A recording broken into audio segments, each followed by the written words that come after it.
Hey Sabre Dog fans, welcome back to Corbett Field. My name is Mitch Kieran. This is Dogs Daily from the First Western Bank and Trust broadcasting booth. And another day, another dub for your league-leading Souris Valley Sabre Dogs. At 12-1 overall, yesterday they finally avenged their only loss in the year against a very solid pitcher for the Red River Pilots.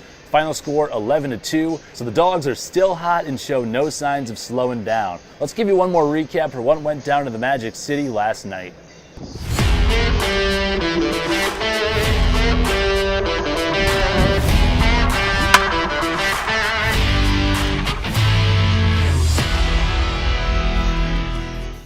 Again, the Sabre Dogs picked up right where they left off offensively against the Pure Trappers, scoring 11 runs on 14 base hits, and they were led by Seth Delgado with a 3-for-4 performance last night, including 2 RBIs and a home run that nobody has seen land just yet.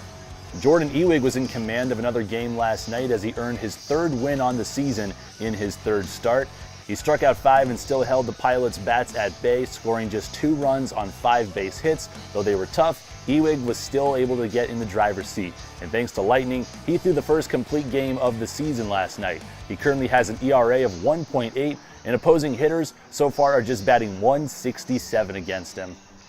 Well, we talked to him in the postgame last night, but let's go ahead and give you another profile of another Sabre Dogs fan favorite, Mr. Seth Delgado, and what he hopes to bring back to the plate tonight in another game against the Red River Pilots.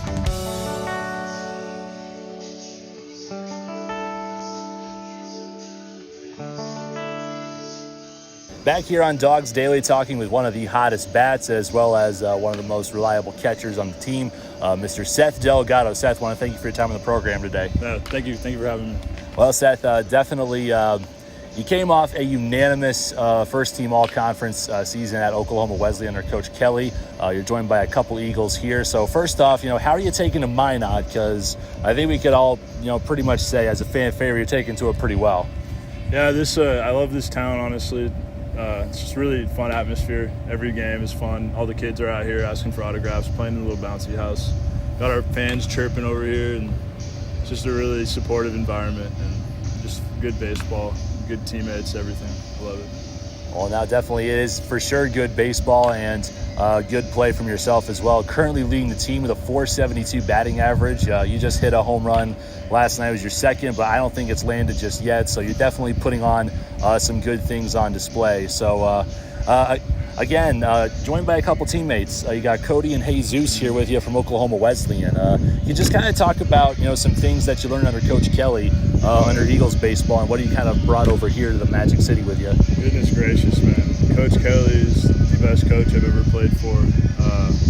So much I've learned from him. I think the biggest thing is stay the course, man. Like, there's a process every day, and you can think about the score, you can think about outcomes, results, but he would always tell us every game, stay the course, whether we were down by 9 or up by 9, stay the course. And it's just focus on the process, no matter what happens, the process, that's what's going to get you there. So that really stuck in my mind, in baseball and in life. So, Coach Kelly has helped me a lot, and that just helped become a better man, better player, and stay the course is probably the biggest thing that I've applied to my life from him.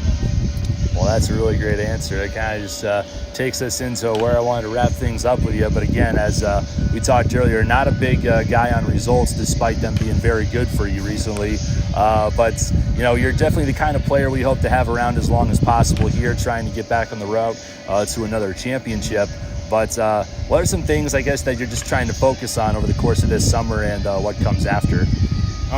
This summer, I think right now the biggest thing I'm just trying to focus on is just staying in my zone and not letting anything get in that interfere in my head. So just staying in my zone, staying in the flow state is just the biggest thing, and just focusing on the things I need to focus on. And honestly, after that, just letting God take care of it. I know He's leading me, so wherever I need to go, just stay the course and pounding the stone, and the rest will take care of itself. Well, very good stuff, Seth. And I guess one more closing thing I want to talk about. You might have some of the best facial hair on the team. So you got a name for the Sabre Dog Stavi, or what do you got rocking here? I don't have anything, honestly. I haven't really thought about that. But, if you guys think of a name, I'll be glad to just call it that for whatever. So. Well, fantastic. The strongest handlebars in the team. Also, one of the strongest arms behind the plate. And bats at the plate as well. So Seth, it's been great having you on the program, and good luck in another game tonight. Thank you so much. I appreciate it.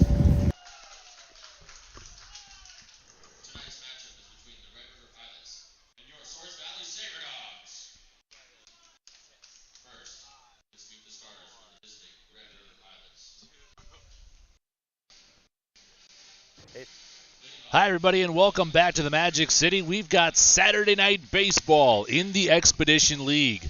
I'm Mitch Kieran, very excited to call the action in front of us tonight at beautiful Corbett Fields between the visiting Red River Pilots and your Souris Valley Sabre Dogs. The Sabre Dogs still a league best 12-1. They enter tonight on an 8-game winning streak. The last and only team to defeat them back on June 2nd was the opponent, the Red River Pilots. And last night they faced the pitcher that handed them their first L on the summer, Nate Scott. And though he got off to a good start, was able to hold them pretty nicely through the middle innings. The Sabre Dogs still got hot, and they were able to score 11 runs on 14 base hits. And up and down the lineup, things looked good. Seth Delgado, of course, as we met him in the pregame show, was just a triple shy of the cycle. Dason Cruz got hot again. He's 2 for 4 on the night last night, and he actually 2 for 3, and he bumps up to the 5-hole tonight. And we're also going to be seeing some new players tonight in the 7-hole. Eduardo Martinez. We can just call him Eddie Martinez, as I think that's what he says he likes to go by. But Eddie will be in the lineup, and he'll also be joined by teammate Marco Ozuna. Tonight could be the night we see him come out of the bullpen for the first time. It's been highly touted. Very excited to see both of those players out of Coach Ice College, as well as there are 2 more people not in the lineup tonight. We have Jesus Rojas, a teammate of Cody Muncie and Seth Delgado out of Oklahoma Wesleyan. Only a matter of time before we see Jesus, but he put up great numbers for the Eagles. 340 average, 11 home runs, and 41 runs batted in. And one more player, Ben Lavorsi. Now Delgado will be behind the dish tonight, but Ben Lavorsi was the starting catcher for the NSIC Conference Champions, the 39-9 Minnesota State University of Mankato Mavericks. So we're very excited to have Ben on the Sabre Dog squad this summer. So already we're reloading. We'd also like to thank Cody Muncie for his time for the Sabre Dogs, but for those of you tuning in to Dogs Daily, just a couple of days ago, we talked to Cody, and he's heading back home to Oklahoma to get married. So truly was a man among boys. We may or may not have seen the last of him, but for now, we're going to reload in his absence. Martinez will be in left, and on the mound will be Trent Dewyer. We're very excited to see him, what the shimmy's got up his sleeve tonight. Trent Dewyer 1-0, and one of the most dominant and commanding performances on the mound so far, as you see him march out to the mound right now. Well, we're going to pause for the national anthem, but when we come back, we'll meet the starting lineups for the Red River Pilots as they take on your Souris Valley Sabre Dogs. Back after the anthem on your home for Sabre Dogs baseball.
And welcome back to the Magic City. Now time to feed you the starting 9 for the Pilots. presented by Magic City Sweets.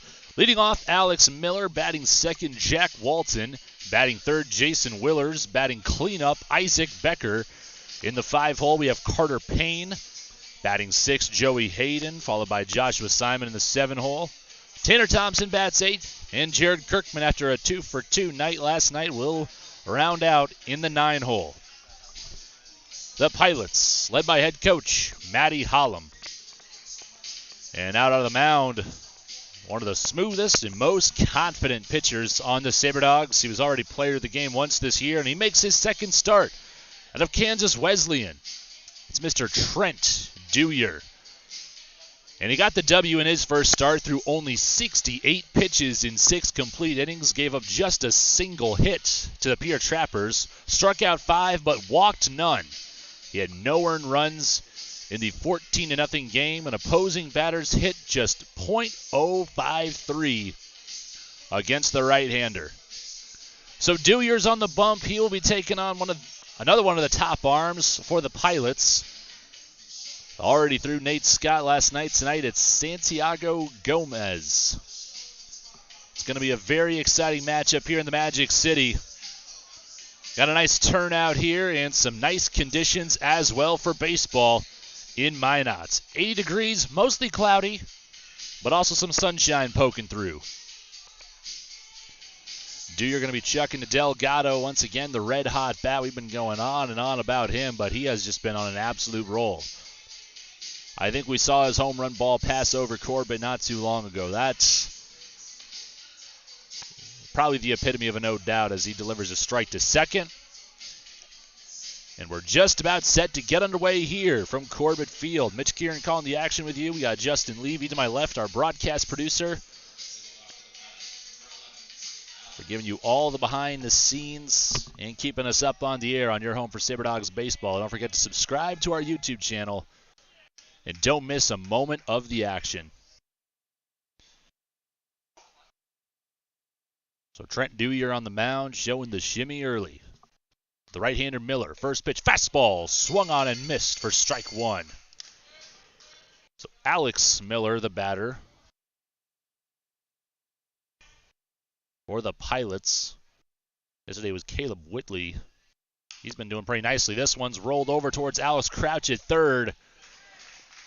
And he's been playing very nice defensively over the past few games, dating all the way back to the road game at Pierre. Already has another putout.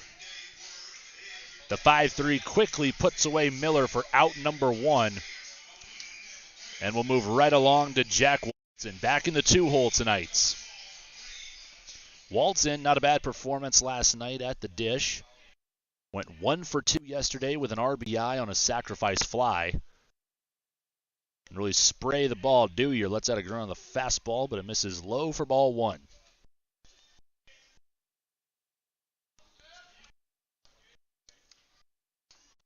So for the Pilots, it's now 2-0.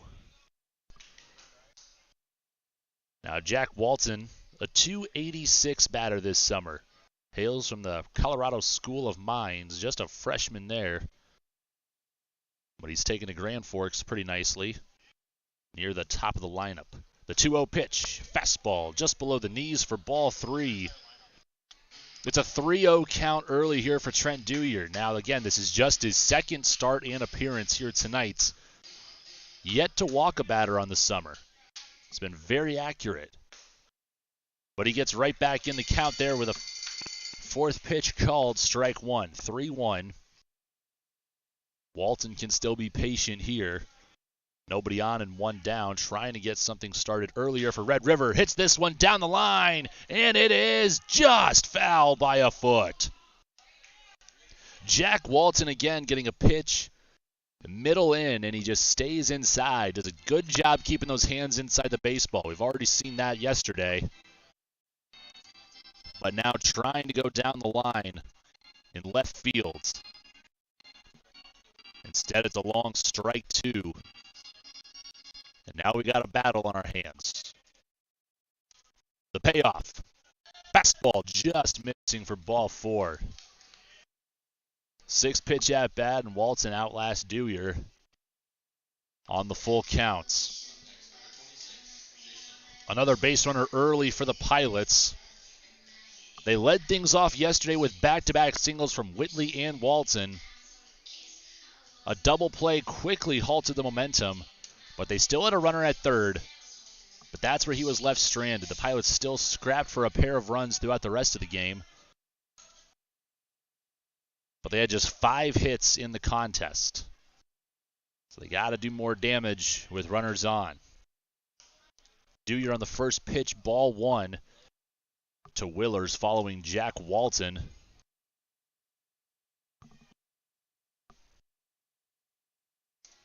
Willers still in the box, awaiting a pitch to drive here. The 1-0 and still well outside. Trent Dewey just trying to get settled in early here. He got Miller to roll over on a 2-pitch at-bat to start off this one. Already got his first. Another ground ball could work in his favor. But he's got to start throwing some strikes here. It's a 2-0 for Willers. Swung on and fouled away for strike 1. So now he's back in the strike zone, still trying to even up the count here. 2-1 with Willers. Again, the top batter for the Morningside Mustangs is a true freshman. And he's already one of the top hitters for the Pilots, hitting an even .300. The 2-1. And it's low and outside for ball 3. So far, the Pilots staying pretty disciplined there in the box. They're able to see early if it's a hittable pitch or not. They've been able to lay off a handful already. The 3-1. Swung on, just gets a piece of it on a foul for strike 2. Dewey already up to 13 pitches this inning, and he's still looking for his second out.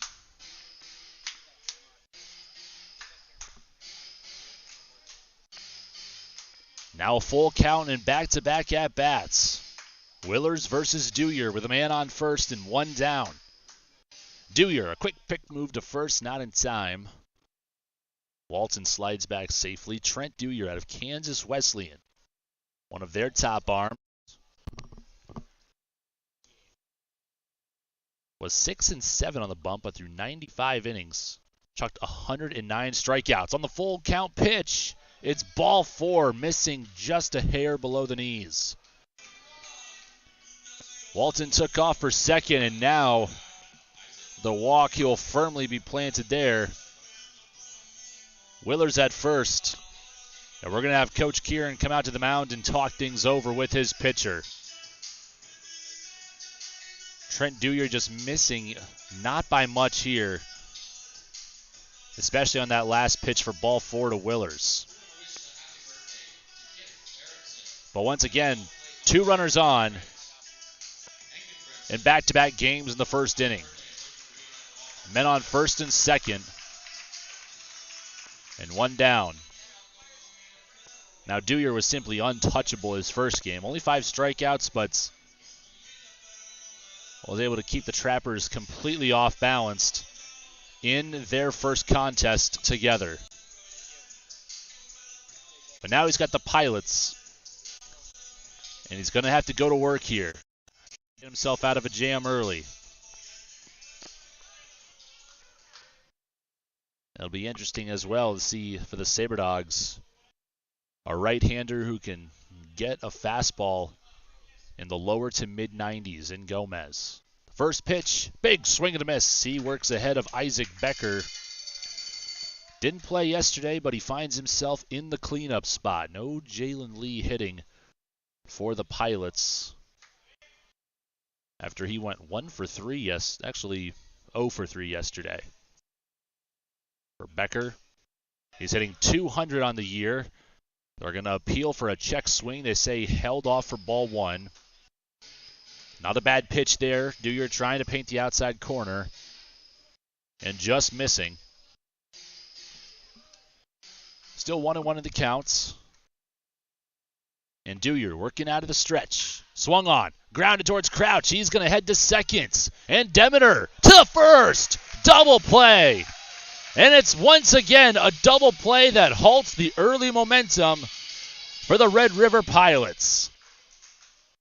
We're scoreless after the first 3 outs. What a great twist. From Crouch to Demeter to Monroe. And the Sabre Dogs are going to be coming up to bat next on your home for Sabre Dogs baseball.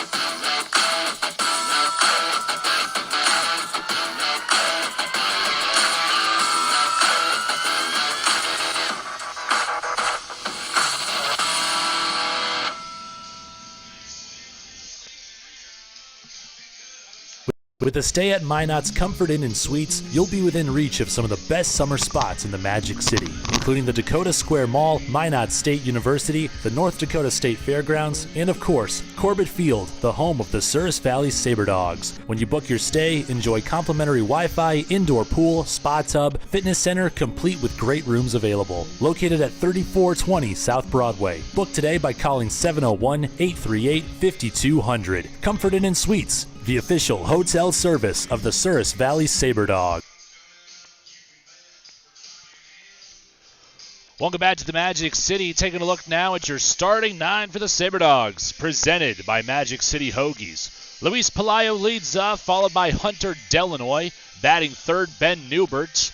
Batting cleanup, Chris Monroe. And batting fifth, Dason Cruz. In the 6th hole, Seth Delgado. And as you can see there in the lighter blue, it's Eddie Martinez making his Sabre Dog debut already in the starting lineup, his first day here in Minot. Batting 8th, we have Alex Crouch, and batting 9th, David Demeter. The Sabre Dogs led by head coach Michael Kieran, assisted by Chris Witzke and Colin Norton. And Santiago Gomez, a 6'4" pitcher out of San Diego, California, staying home for San Diego City College. A pitcher for the Knights. He was 7-2 this past spring. Had a 4.46 ERA and had 66 strikeouts in 76 2/3 of innings work. He's making his third start here tonight. Already faced the Sabre Dogs in the opening day 9-0 defeat at Corbett's and the 8-4 defeat at Kraft. He has an 0-1 record, and through 10 complete innings, he has an ERA of 4.50, 9 strikeouts, 5 walks, an opposing batting average of just .211. Let's see if the Sabre Dogs can find success early here, and this is the man to get things started, Mr. Luis Pelayo. Gomez is going to be working out of the windup here with the first pitch. A fastball, low and away for ball 1. And this is a pretty fun uniform combo we're seeing for the first time here tonight. The navy on the powder blue pants. It looks good.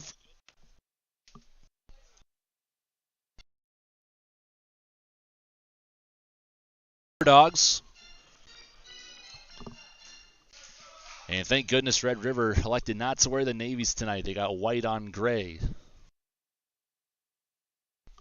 2-0 count. Gomez versus Pelayo, and that pitch also missing for ball 3. So far, definitely too early to judge here for the pitchers. Dewey got in a little bit of trouble there walking back-to-back hitters, but got a lucky ground ball. And Crouch and Demeter were able to do the rest. But in 4 pitches, the first 4 of the game for Gomez, Pelayo gets a free 90 as he walks to first. The walk to Pelayo will bring up Hunter Delanoy. A .469 batting average, which is now second on the team. It was first there for the longest time through about 8 games, but then Seth Delgado just overtook him after last night's 3-for-4 performance. But make no mistake, Hunter Delanoy has been tearing it up offensively. And it's ball 1, the 5th straight thrown by Gomez, as now he's trying to get settled in the zone early here. Now Hunter Delanoy, just so far he's shown that he hits inside pitching very well. Just turns on the ball incredibly, but this time he tries to go with it, sends it foul out of play towards left field. And Delanoy so far, 6 extra base hits. He's got 5 doubles and a triple. Among the leaders on the team. A team that has 46 extra base hits, not including the 19 home runs. It's a 1-1 count for Delanoy. And the pitch. Big swing and a miss. Might have shown him a changeup that time. Caught him out front. Thought he saw a fastball, and at the letters, misses for strike 2. Once again, not a bad turnout for Saturday night baseball here in the Magic City.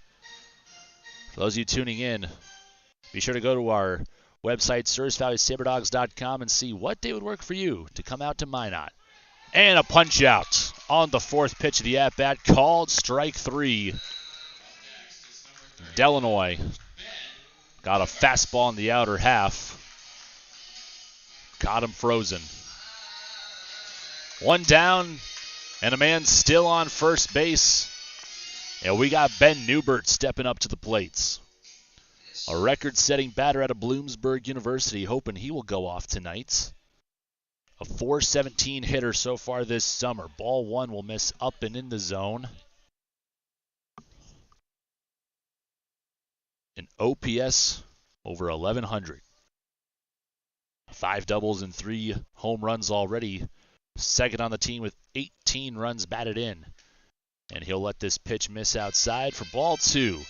So he's got a 2-0 count. Pelayo reaching on a walk, but then Gomez quickly turned around, got ahead in the count to Delanoy, and struck him out. Still waiting the first base hit of the game. And the 2-0 to Newbert. Upstairs, ball 3. So far, 2 of the more deadly bats on the team, Pelayo and Newbert, haven't had a pitch to swing at yet. Still 3-0. We'll wonder if he'll get the green lights, or by default he'll hold off, but still a ball. Another walk in 4 pitches for Gomez, and we're looking at similar situations here that we've seen from the first inning. The top, that is, now bottom. Runners on first and second after a pair of walks. And the cleanup man is up, Mr. Chris Monroe.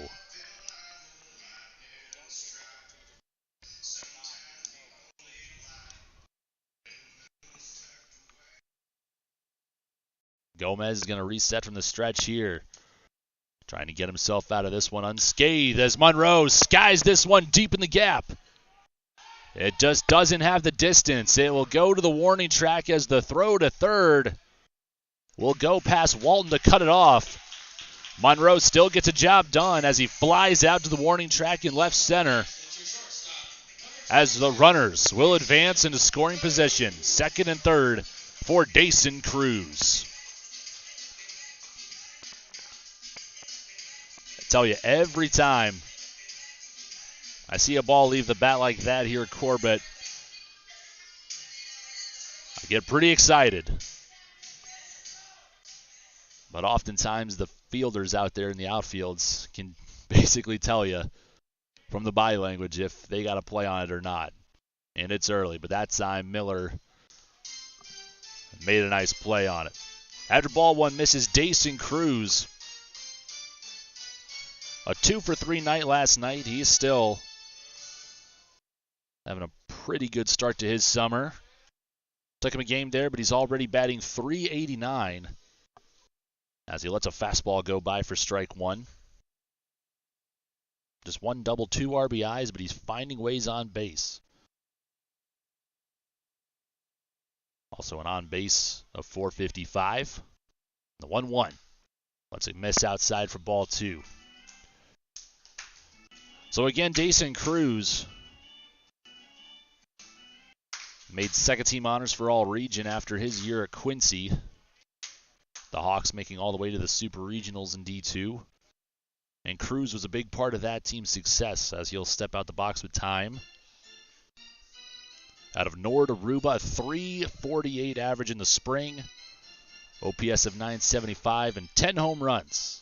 Was an All-American in D2 in 2021. The 2-1 pitch. This one's hit high to straightaway center field. I don't think Miller's going to have much of an issue with this one. He'll corral it for out number 3. We go to the top of the second as the Sabre Dogs leave 2 runners stranded in scoring position. And Gomez gets out of the first unscathed. We're scoreless on your home for Sabre Dogs baseball. We all protect what we love. It's instinct. We do everything we can to keep our loved ones safe, and they do everything to keep us safe. Seatbelts save lives. It's an indisputable fact, and buckling up is something we all can do. Buckle up, Dad. Seatbelts save lives. Buckle up. Every trip, every time. Brought to you by the North Dakota Department of Transportation through Vision Zero.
It's a 1-0 count currently in the Magic City. Carter Payne now up to the plate, and as is tradition, the 5-hole for the opposing team, the beer batter. So half-price beer hanging in the balance. All we need is a strikeout. Dewier gets strike 1 on the fastball in the outer half. So Trent Dewier now up to 19 pitches. Got a little bit of trouble there in the first, but still worked through it. The Souris Valley flash in the leather. Alex Crouch with a pair of assists there, as strike 2 goes by Payne on the outer half. So now Dewier looking for a more efficient second inning after giving up the 2 walks. But all you got to do is watch that shimmy. You know he's confident. He's got this. Shakes off a couple pitches from Delgado, but then Payne, the 5-hitter for Red River, call a quick timeout. And Dewier doesn't miss a beat. Swing and a miss. Strike 3. And there's out 1 on the beer batter. We'll move right along to Joey Hayden, the left fielder, returning to the lineup tonight for Red River in the white jerseys on the gray pants. Here in North Iowa, back in action in Bancroft tonight. Try to keep you up to date on that game as well. Ball 1 missing not by much, just upstairs above the letters. But yesterday's game we played 7 completes, and then a couple of lightning strikes ended things. The first one would have halted play by 30 minutes as strike 1 gets called outside. But then a second one, and the umps and coaches collectively agreed. They have no point waiting around. We've already played what would have been completes. A 9-run difference in the win for the Sabre Dogs last night. Doesn't look like we got rain in the forecast until the overnight hours, so we're going to get this one in, hopefully in 9 innings. 1-2 now for Joey Hayden. 4th pitch of the at-bat. Check swing. And no appeal. It's ball 2. as it skips away from Delgado, nobody on base. And Hayden didn't go around. 2-2 the count now. Dewey with the windup.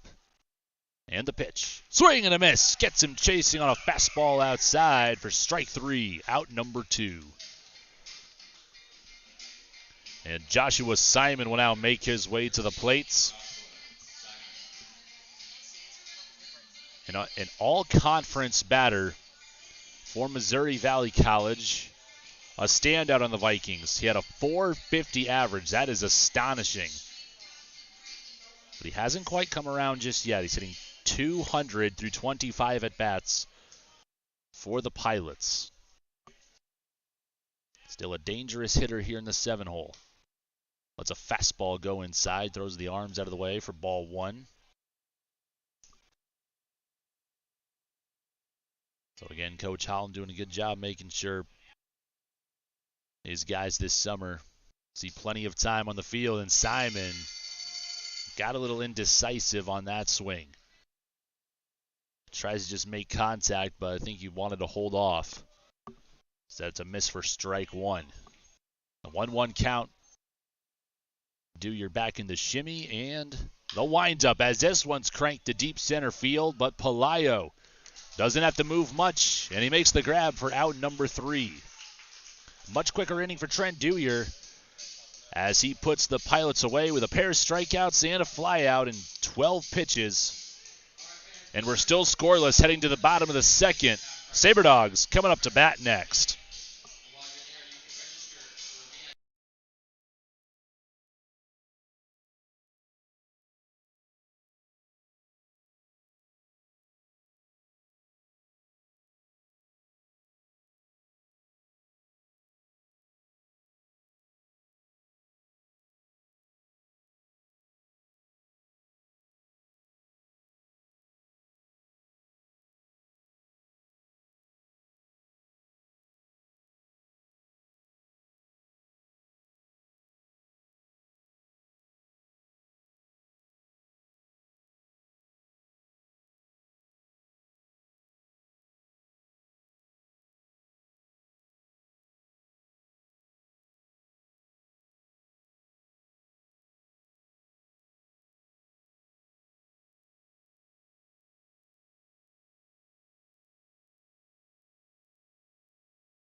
Welcome back to the Magic City. Santiago Gomez back out on the mound for the Pilots.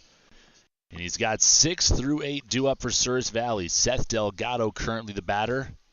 As this one misses up and in for ball 1. Want to thank Seth once again for being our spotlight Sabre Dog on Dogs Daily as y'all watch the pregame show. Got his priorities straight. Had a lot of good things to say. We enjoyed talking to him as he pops the second pitch of the at-bat up. Foul. A major league foul ball as that thing gets high, but it drifts well out of play in time. 1-1 count again. Martinez, 6'5", standing on deck. We're very excited to see what the Coach Ice Apache products can do for the Sabre Dogs, as this pitch just gets Delgado on the shoulder. And again, Delgado, a very tough player. I think he would still prefer to hit, but that is his 7th hit by pitch on the summer. You see him turn, he didn't quite move, let it hit him, but 7 hit by pitches. The next closest 2, belonging to both Barlow and Crouch. And now Eddie Martinez stepping up to the plate for his first at-bat as a Sabre Dog. And he doesn't like that first pitch. Ball low and outside. Now Martinez just finished his sophomore year at Coach Ice. He batted .319, had 6 home runs, 38 runs batted in, scored 44 of his own, and stole 5 bases. Comes to Minot this summer from Caracas, Venezuela. The 1-0 pitch from Gomez.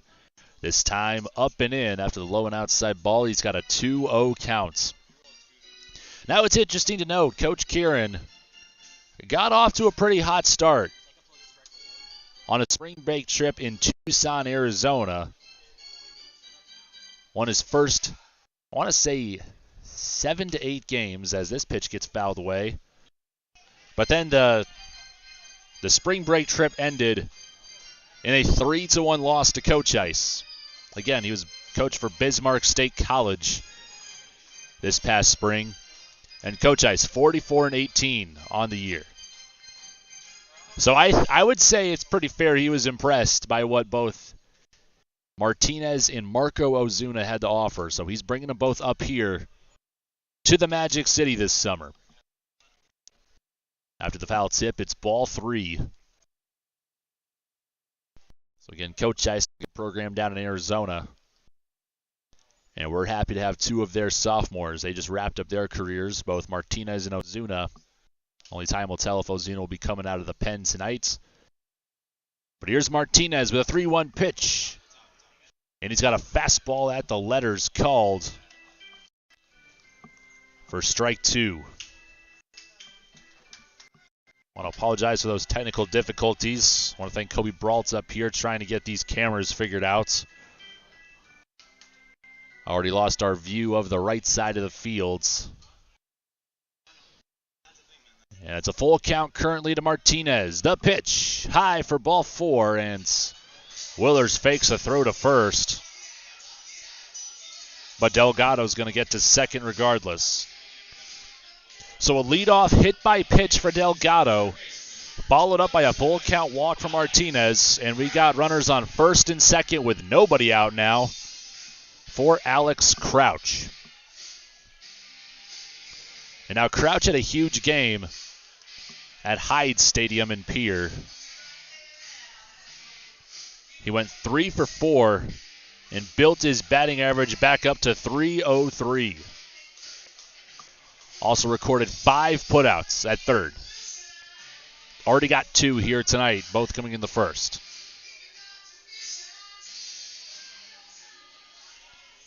So he steps into the box for the first time tonight. Also one of 5 Sabre Dogs with multiple home runs on the year. Tries to show bunts. Coach Kieran trying to orchestrate those runners further, but yeah, I'm not sure he's going to do it again. No signs given. It's a 1-0 count for Crouch.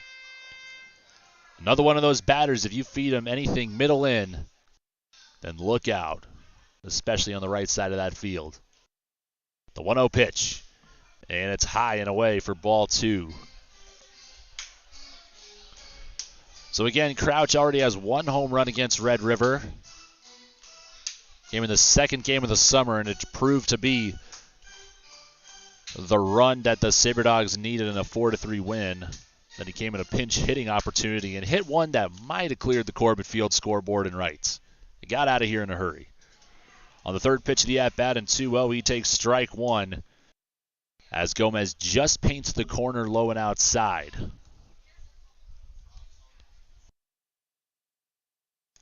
So now Alex Crouch, still ahead in the count, 2-1, shows bunts again, but pulls back on the ball well out of the zone in the attic. So again, this is the second of 4 games as the Pilots return to Corbett Field for a 4-game set against the Souris Valley Sabre Dogs. They'll be back at it again tomorrow with a 5:35 first pitch. Then the series will wrap up Monday night at 6:35. The 3-1 to Crouch. Swung on. Hit a ton down the line and right. But it just goes foul. Carter Payne got on his horse trying to make the play. If it was fair, he might have been within reach, but Crouch got a pitch hung up in the zone and did what he does best. He turned on it, but just hooked it foul. That would have been one of those sparks that Souris Valley needed early in the game to get on the board early. They still got a good opportunity here. Full count after the long strike 2. No outs. And still looking for the first run of the game. And here's the payoff from Gomez. And it's low for ball 4. Good at bat for Crouch. Outlasting Gomez. And that's the third free 90 for the Sabre Dogs this inning. The hit by pitch followed by 2 walks, and the bases are loaded. Willers gives a motion to Gomez, maybe some encouragement. And we're down to Davey Demeter, the 9-hitter tonight for Souris Valley. And a good 9-hitter to have. Demeter seeing some time on the mound as well this summer. But he's been an effective .375 hitter for the Sabre Dogs. He'll take ball 1 low and outside, and the train, in case you can hear it out in the distance, giving a nice and long hello. The count's 1-0 Gomez. In a tough spot here, loads up the bases before getting his first out. The 1-0 to Demeter. Takes a fastball right down the middle for strike 1.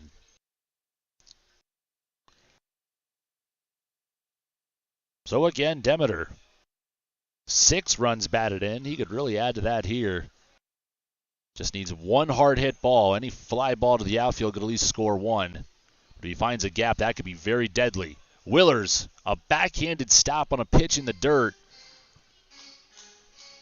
There were a couple of pass balls and wild pitches that ate up the Pilots yesterday, which led to a handful of runs to score for the Sabre Dogs in an 11-2 game. But Willers, right there, trying to block many more pitches like that tonight. 2-1 and fastball in the black for strike 2. It rides just over the edge of the plate.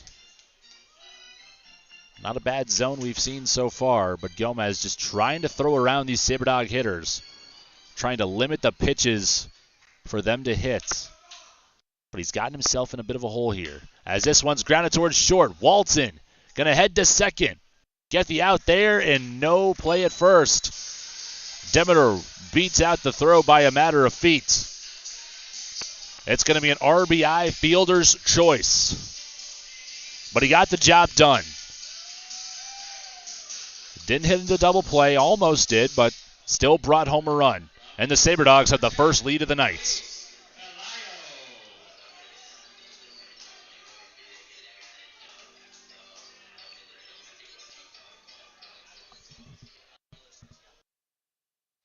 So Delgado is safe. Martinez now at third. Pelayo fouls that one off. Crouch gets retired there.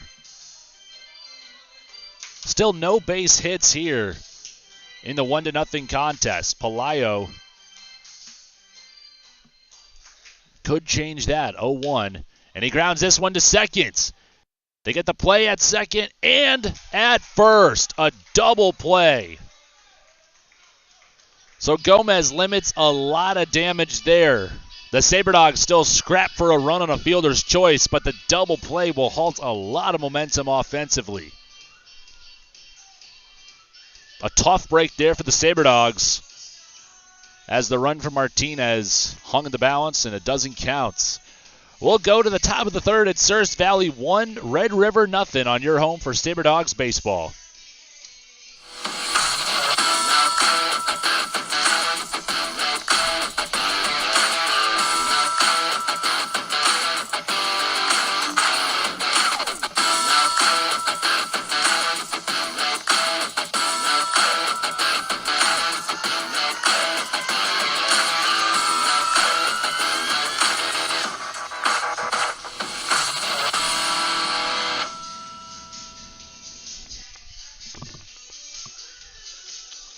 With a stay at Minot's Comfort Inn and Suites, you'll be within reach of some of the best summer spots in the Magic City, including the Dakota Square Mall, Minot State University, the North Dakota State Fairgrounds, and of course, Corbett Field, the home of the Souris Valley Sabre Dogs. When you book your stay, enjoy complimentary Wi-Fi, indoor pool, spa tub, fitness center, complete with great rooms available. Located at 3420 South Broadway. Book today by calling 701-838-5200. Comfort Inn and Suites, the official hotel service of the Souris Valley Sabre Dogs.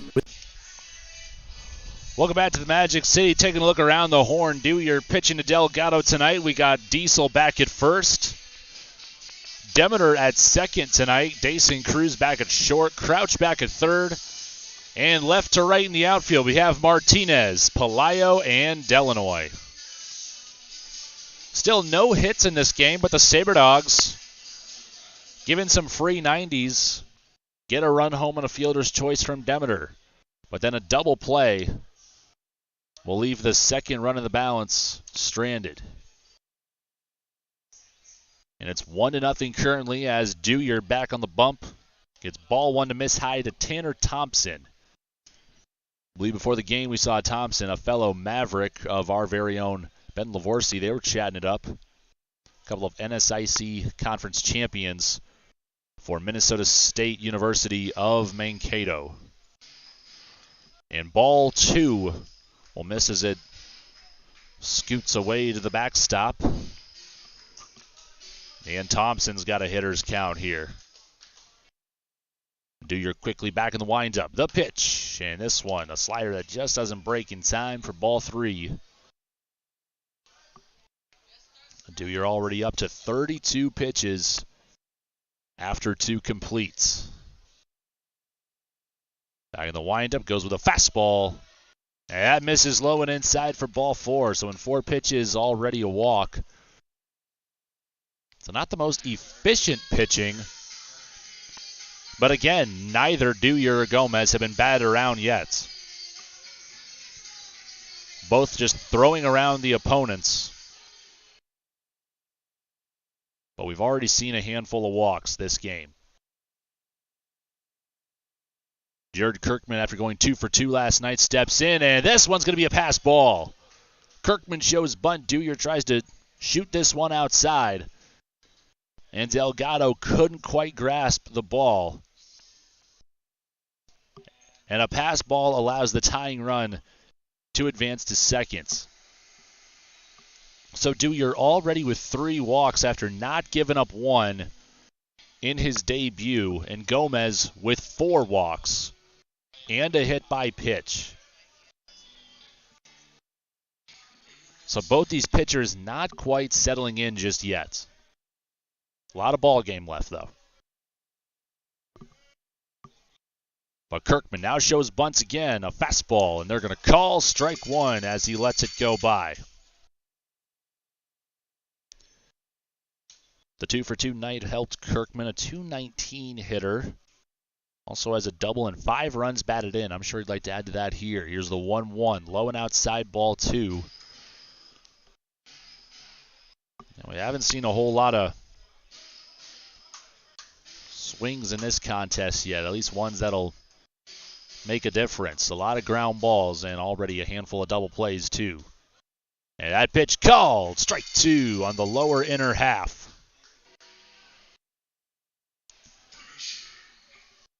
So Dewey continues to battle here. He's working out of the stretch. Looking for his first, trying to hold on to that 1-0 lead here in the top of the 3rd inning. The pitch. Swung on, grounded back up the middle. The runner will advance, but Cruz on the run makes a nice play at short.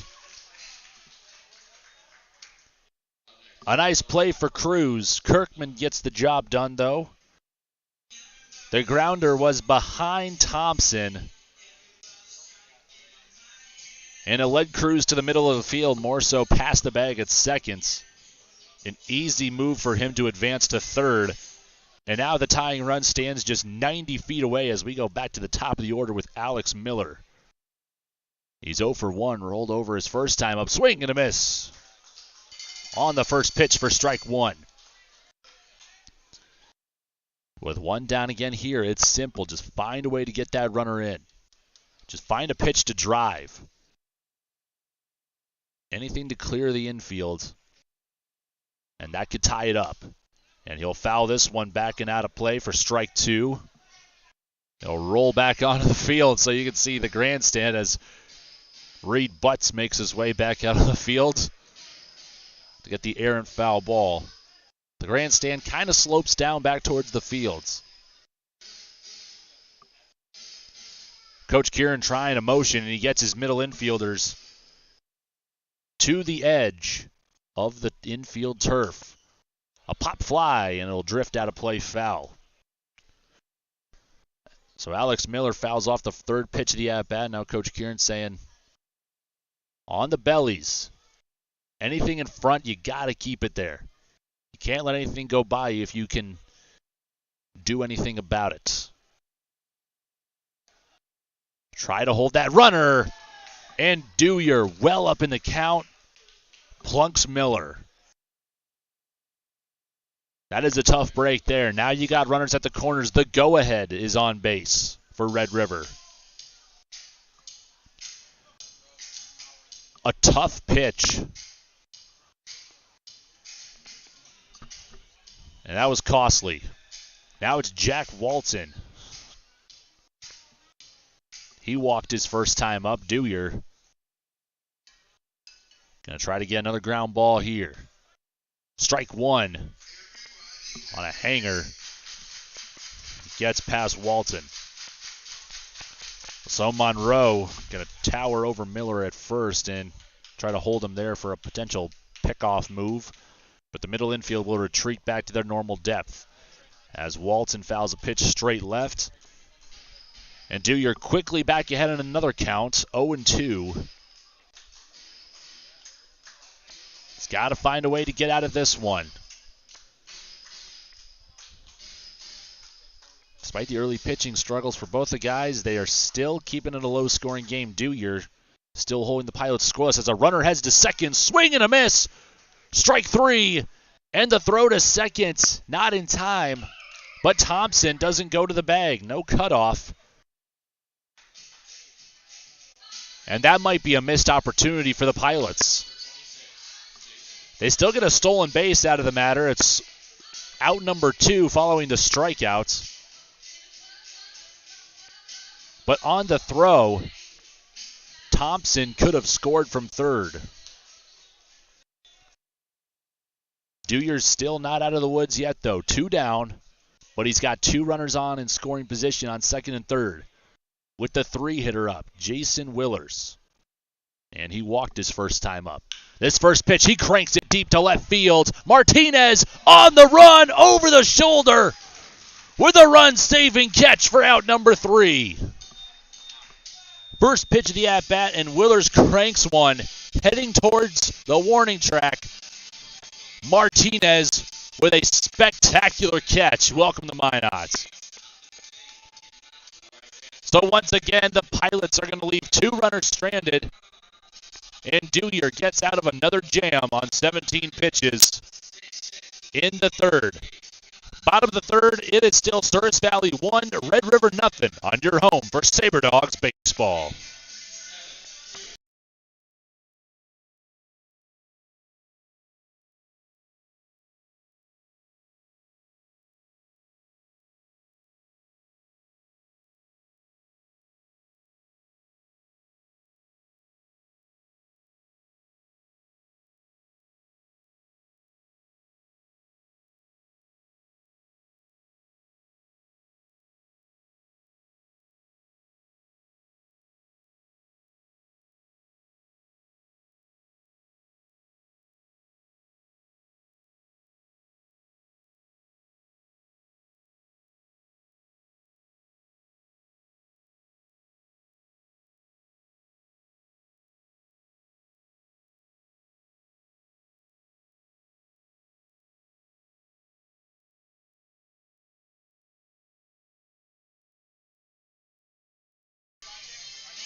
Welcome back to the Magic City through 2.5. We still are without a base hit in this one.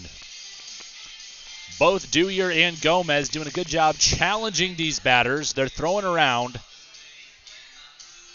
And by that I mean throwing around the zone. They're missing on quite a few pitches, as Dewyer already has thrown 46 after 3 complete. Gomez up to 39. But Gomez, with no outs and bases loaded in the bottom of the second, only got 1 run allowed. It came on a fielder's choice, so it was still traded for an out, and then a double play was detrimental for the Sabre Dogs with 2 runners on. But then Trent Dewyer turns around with 2 runners on, second and third, and Jason Willers, with a big crack of the bat, drives the ball deep to left field. But Eduardo Martinez,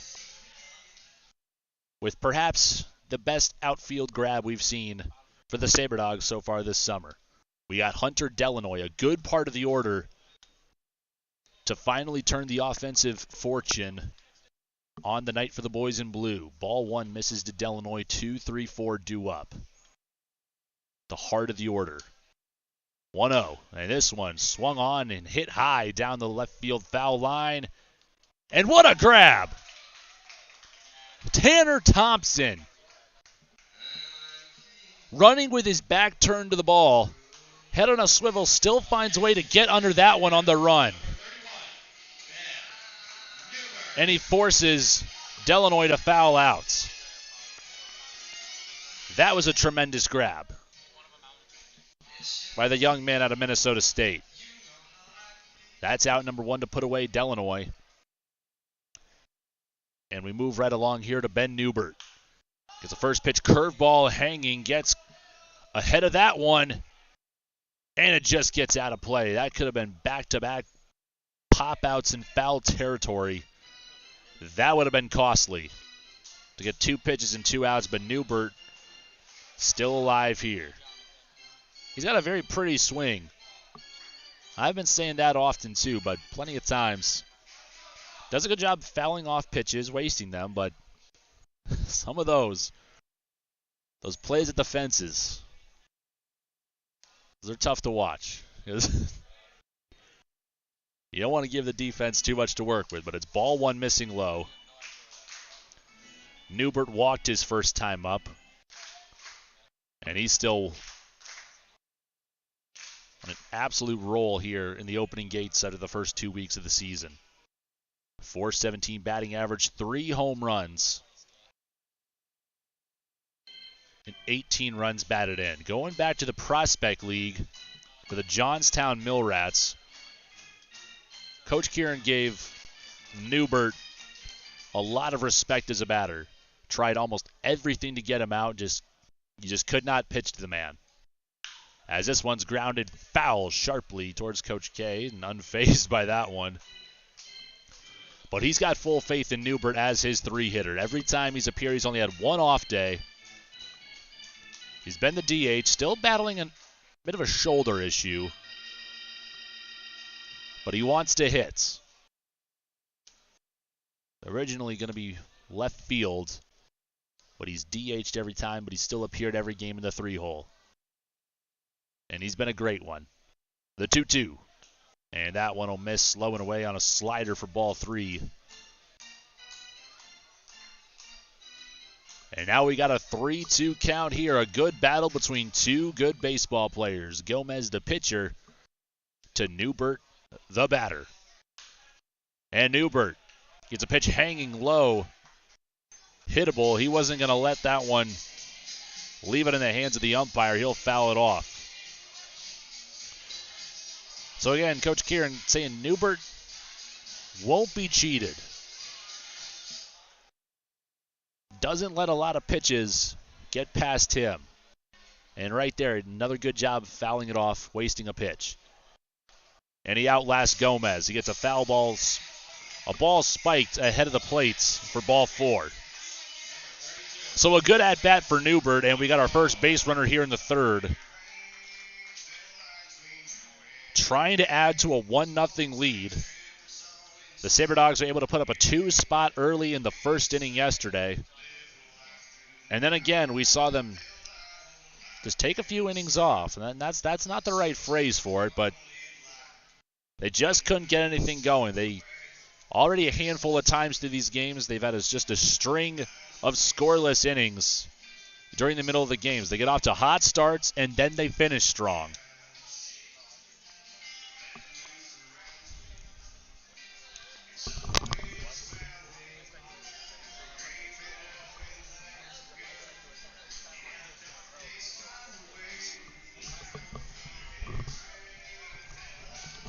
We'll move right along now to Chris Monroe, the cleanup batter. And as I've mentioned, Monroe, one of the premier power hitters, if there is one, in the Expedition League so far. Batting .365, home runs, 23 runs batted in. He took a fastball, just nabbing the outside part of the zone for strike one. And comes to us from the Northwoods League last summer, an all-star for Traverse City. And he was an all-star indeed. A dozen home runs, and he's already almost halfway there. Apparently hit one that, just another one of those massive shots in Pierre to really create some separation early in the last contest between the Sabre Dogs and the Trappers. The 1-1 pitch, and he'll take another fastball in the outer half for strike two. So again, currently the Trappers and the Roosters tied up at 2. North Iowa getting a little more solidified after a win on their home ballpark in Bancroft yesterday. They stand 5-6 overall, 1-2. Outside for ball 2. So again, the Pilots and the Roosters, after a 3-game set in Grand Forks, were originally, as it said on the schedule, a 3-game stay in Sioux Falls before every team will be in Sioux Falls this next coming weekend, so 1 week from this one. But instead, no games played in Sioux Falls, and they instead just got 3 days off, so plenty of rest for Red River. But the Sabre Dogs have been on a string of non-stop games here for quite a while. Got an off day on Monday, but they've already played 13. Monroe will foul off the 5th pitch of the at-bat.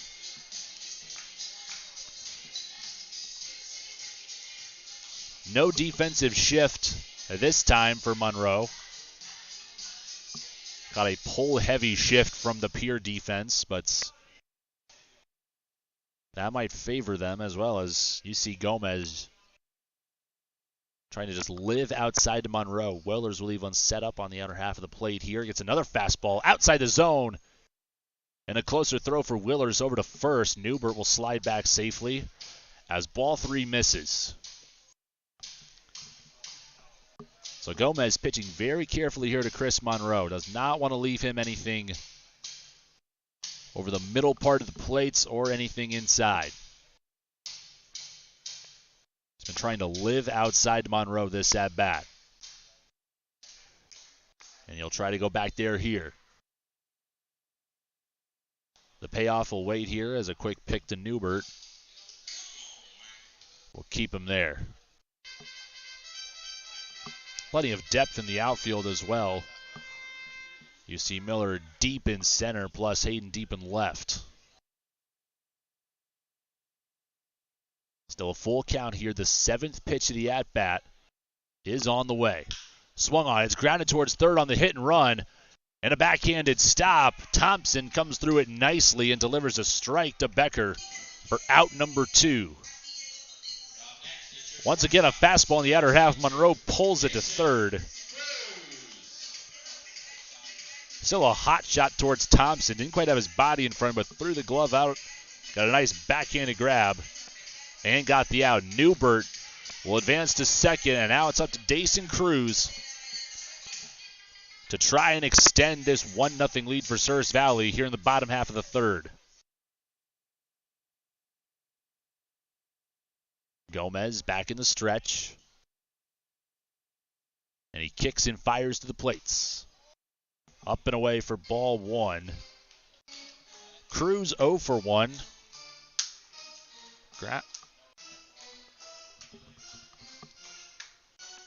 A good RBI opportunity for him here. Got to think gap to gap here. Anything on the line. And that is ball 2 low and away for Gomez. Santiago Gomez, that was his 19th pitch of the inning, already up to 58 through 2 2/3. So both sides, the Pilot and SaberDog batters getting deep in at-bats. Seeing plenty of pitches.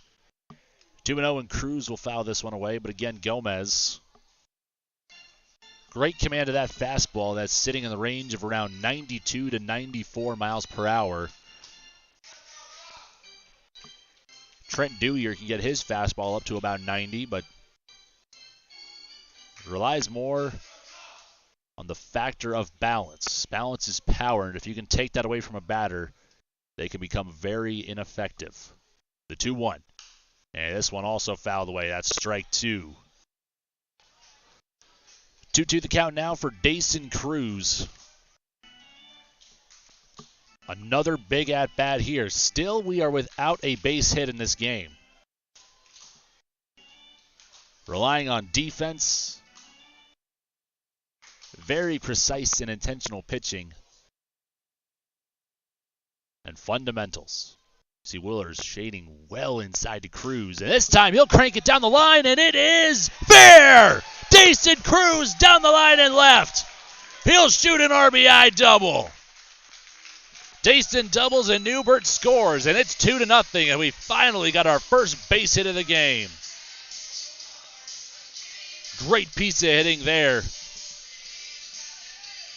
And from where you can see here on the viewing screen, you almost expected a fastball trying to saw off Cruz at the hands, but instead, right down Broadway. And Cruz keeps his hands inside, uses the whole field. And the fans erupted just as I did. But when by a matter of inches it landed once again on the right side of the foul line. We've already seen that a handful of times in the past 2 games.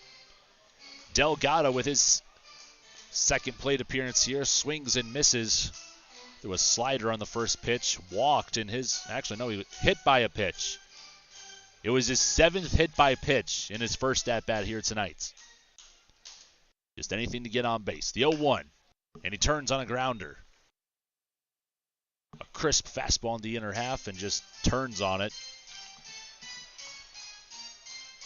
So Seth Delgado currently the leading batter for the SaberDogs.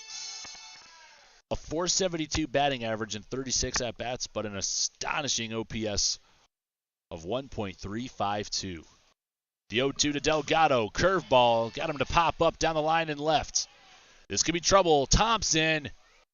And they collide. That looks tough. Hayden and Thompson collide in shallow left field. Just couldn't quite communicate, and that is going to be a costly defensive error. Because Cruz will score from second, and Delgado will trade places with him. So on the pop fly, Hayden might have had a better play, but again, slow to get up. They're both back on their feet. They might have headbutted, and you hate to see that happen.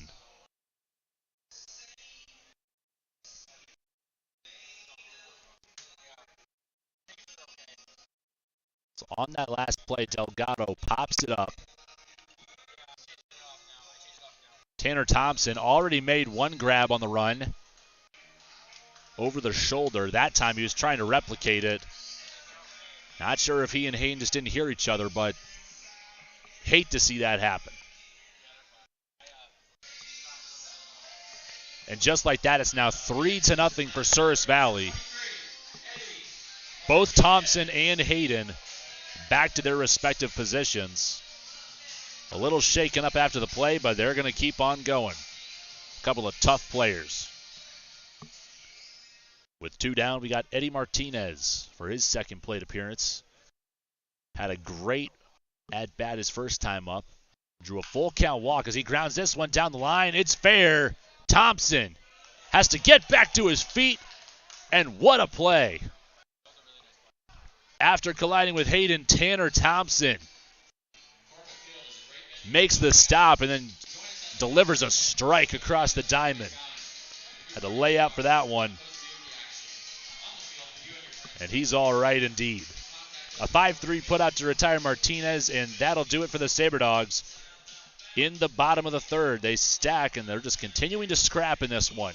2 runs on their first base hit, an error, and 26 pitches from Gomez. And we will go to the top of the fourth. Souris Valley leading Red River 3-0 on your home for Sabre Dogs baseball. We all protect what we love. It's instinct. We do everything we can to keep our loved ones safe, and they do everything to keep us safe. Seatbelts save lives. It's an indisputable fact, and buckling up is something we all can do. Buckle up, Dad. Seatbelts save lives. Buckle up. Every trip, every time. Brought to you by the North Dakota Department of Transportation through Vision Zero.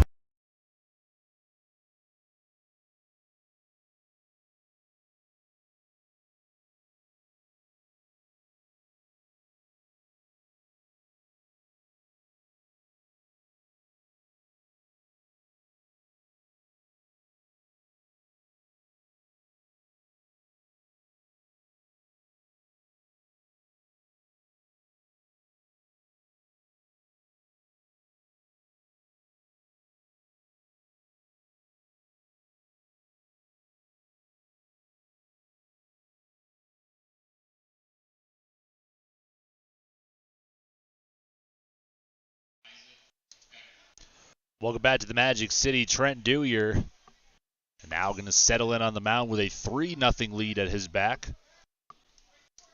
Some strong defense so far this game from Souris Valley. And we've already seen some tremendous plays in the field for Red River as well, especially that last inning. The one error cost him a run, but Thompson made up for it on the very next pitch. Isaac Becker leads things off in the 4-5-6 part of the order due up for the Pilots. Swings through a pitch at the letters and fouls it straight back for strike one. Once again, Mitch Kieran with you on the call tonight. Be sure to subscribe to our YouTube channel, as this will be where every home game for the Sabre Dogs will be played. Ball one missing up and in the zone to Becker, but we got 2 more for you this weekend. One tomorrow at 5:35 and on Monday for 6:35. And that'll do it for just a little bit. For a little over a week, for that matter. Ball 2 misses.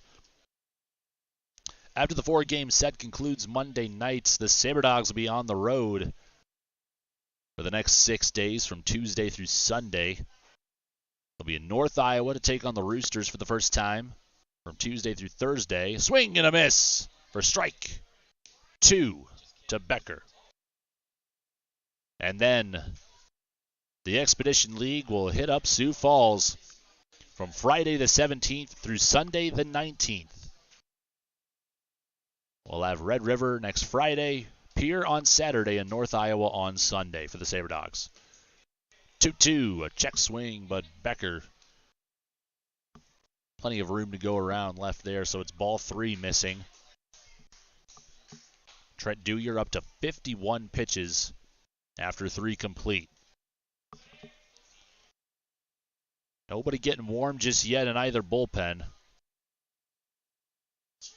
And a punch out. Becker was expecting ball 4, but Dewyer executes and paints the corner for strike 3. We'll go back to the beer batter. Carter Payne already 0 for 1 with a strikeout. Dewyer thrown 29 strikes to 23 balls. And for Gomez, that same ratio will be 31 and 34. But Dewyer will plunk Payne on the arm, give him a free 90. So a runner on first, 1 down. Before the hit by pitch, Dewyer recorded his 4th strikeout. 1 more to already match his single game best.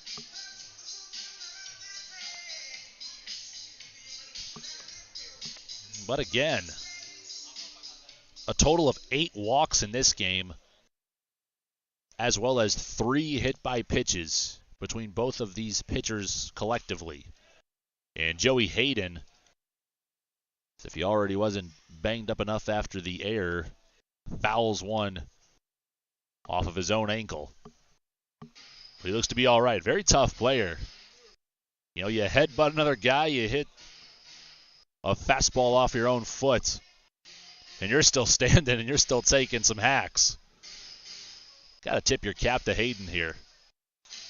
He's got an 0-1 count with a runner on first, 1 down. We're in the top of the 4th from Corbett Fields.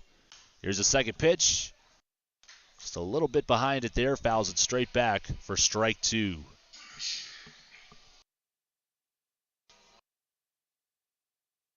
And fielding. We've already seen 1 double play for both of these teams. Another opportunity as Dewyer will just flick the ball to first to hold Payne. No stolen bases yet for the Sabre Dogs, but already 1 for the Pilots as this one's ripped towards the gap in left center, and it will land in front of Pelayo. A pitch at the knees, and Hayden gets on plane early, and a nice stroke back up the middle. A single with 2 strikes, and now the tying run will step up to the plate in the form of Joshua Simon. A line drive single to center, a good piece of hitting for Hayden to reach first and advance Payne up to second. And Simon, the DH, 0 for 1 so far. Flew out his first time up. There's a pass ball.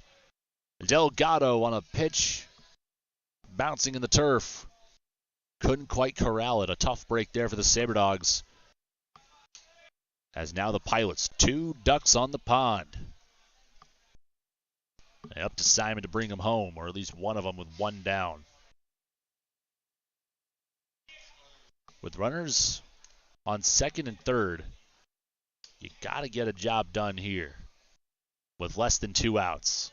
That's what it's all about, knowing the situation of baseball. Ball 2, missing. But anything hit well out to the outfield. It doesn't have to be a home run, just a fly ball. Allow an opportunity for the runners to tag and advance. The 2-0. And Delgado makes a nice block here. And Dewey back in another tough position. 3-0 to Simon. A walk will load him up. Simon could potentially have the green light here if he gets a pitch that he sees. And he will crank back up the middle. That's into center. Hollum is going to wave the runner around third. One will score. Pelayo gets a throw that reaches all the way to Delgado at the plate. But Simon cleans house on the 3-0 pitch. Rips a grounder back up the middle. And both Payne and Hayden will score, and we got a whole new ball game. The tying run is on first. And it is now 3-2.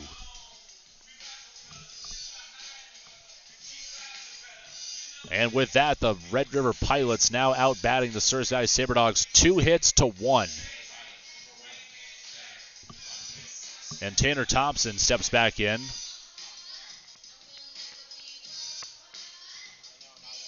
Thompson already reaching once on a walk.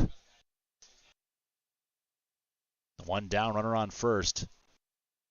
Back where we were just a moment ago. A big swing and a miss. The breaker. Catches Thompson lunging out in front. A big swing and a miss. Dewey back in the stretch with the 0-1 offering. Slider, you betcha. Called strike 2. I might see a right-hander, Tyler Elliott's, beginning to make his way out to the Souris Valley bullpen. See if he might come in a moment's notice. Swing and a miss. The slider once again runs off the plate, and Thompson back out in front of it. A little too eager that time. early on those pitches. He's trying to calculate a fastball, but that's not what he got that at bat. With 2 down, Simon will have a modest lead at first, and will go now to Jared Kirkman, the 9-hitter. Pops this one up. Monroe makes his way in foul territory. Got to find the fence. He'll fall into it, but comes up empty-handed. The foul ball and the patio section. Just got a front row view of Chris Monroe trust falling into the fence. Would have been a spectacular catch. I'm just glad he's all right. We already saw one collision of 2 players. Monroe never took his eyes off the ball. He could have very well went crashing through that fence. It's 0-1 and a second life for Kirkman. As a curveball in there, called strike 2. So now Dewey in a good position. The force sits second or first, and he's well up in the count to Jared Kirkman. He'll reset in the stretch, and he fires. Swung on, hit the other way. That's going to be down for a base hit. Jared Kirkman. Another base hit. He went 2 for 2 yesterday. Gets a pitch up in the zone on 0-2. Slaps it the other way. Got on plane early. A good piece of hitting with 2 outs. And runners on first and second. Now the go-ahead is on base. We're back to the top of the order with Alex Miller. And the Pilots don't want to be done just yet here in the 4th. One good swing and the whole trajectory of the game could change once again. Dewey with the first pitch. Swing and a miss. Strike 1. Still trying to catch the Pilot hitters out in front.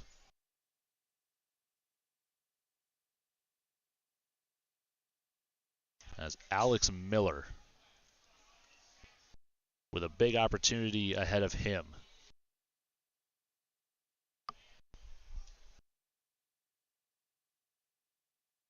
Dewey from the stretch. The 0-1. Swung on, fouled straight back. 0-2 now in the counts. A big opportunity for the young batter up to the plate now. And Miller, just 9 at-bats so far. He has 1 hit coming into this game.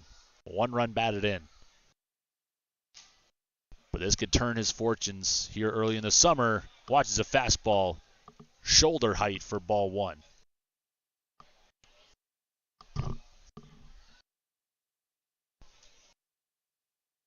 So again, Miller, that average at 111, finds himself back at the top of the order. And a plethora of good batters against him, and that's where they're going to move. Miller wears one on the sleeve. No need to move out of the way of that one. And we got a very tough position now for Dewey. 2 down, bases are juiced for Jack Walton.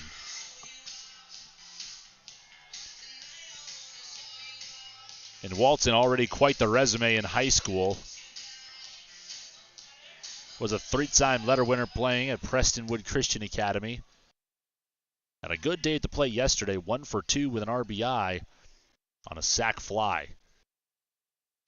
He's got to find a hole out there, though, if he wants to drive one in. Takes a hack at the first pitch, fouls it off, strike 1. Stepped into the batter's box 10 times this past spring. Got 3 hits in 10 at-bats. And he's near the top of the batting averages, 286. And he's built that up recently very nicely. The 0-1, he hits this high and deep to the gap in right center. Pelayo hustling towards it, and it's another run-saving grab. Luis Pelayo this time. Great hustle, and Walton, that one could have been very deadly, and that could have been multiple runs, if not clearing the bases on one hit very nicely to the gap in right center. But the speed and range of Pelayo pays off. The scoreboard now reads Souris Valley 3 and Red River 2 after the 2 spot here after the top of the 4th. Sabre Dogs trying to once again build to their lead when we come back on your home for Sabre Dogs baseball.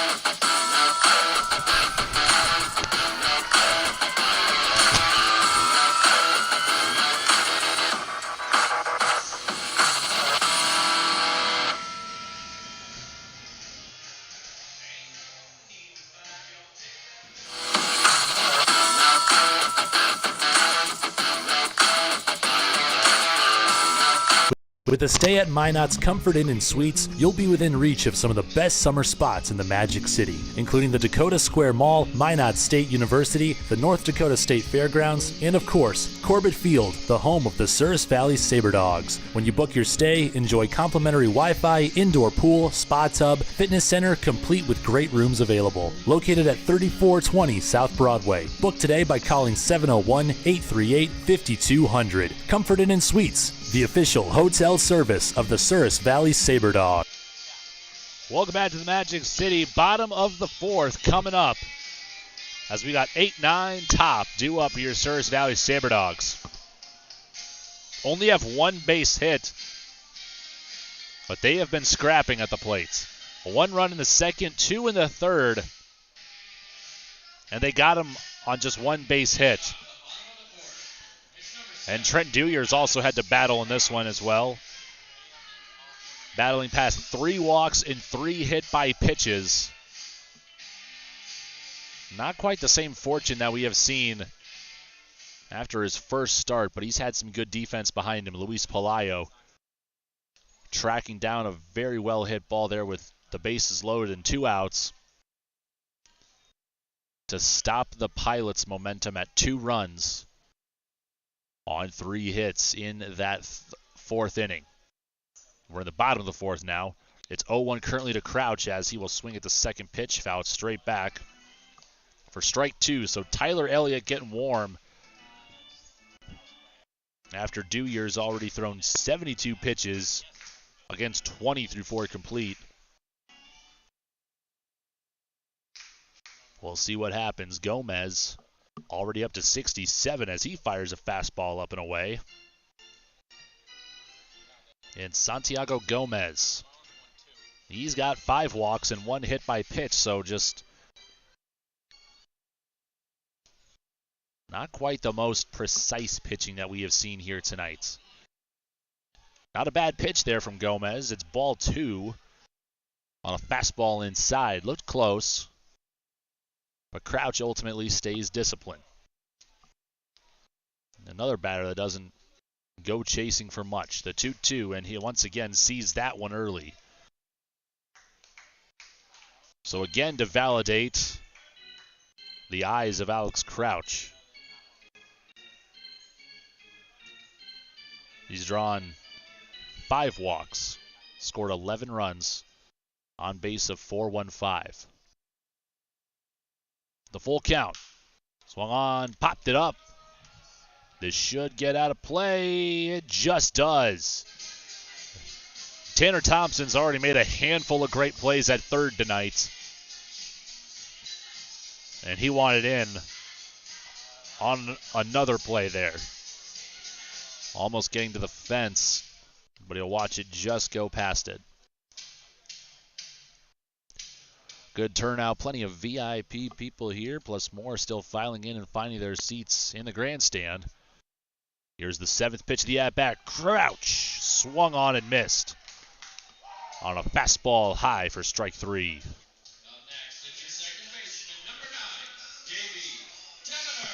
So good execution there for Gomez. Now he has the same amount of pitches at 72 with Trent Deweyer,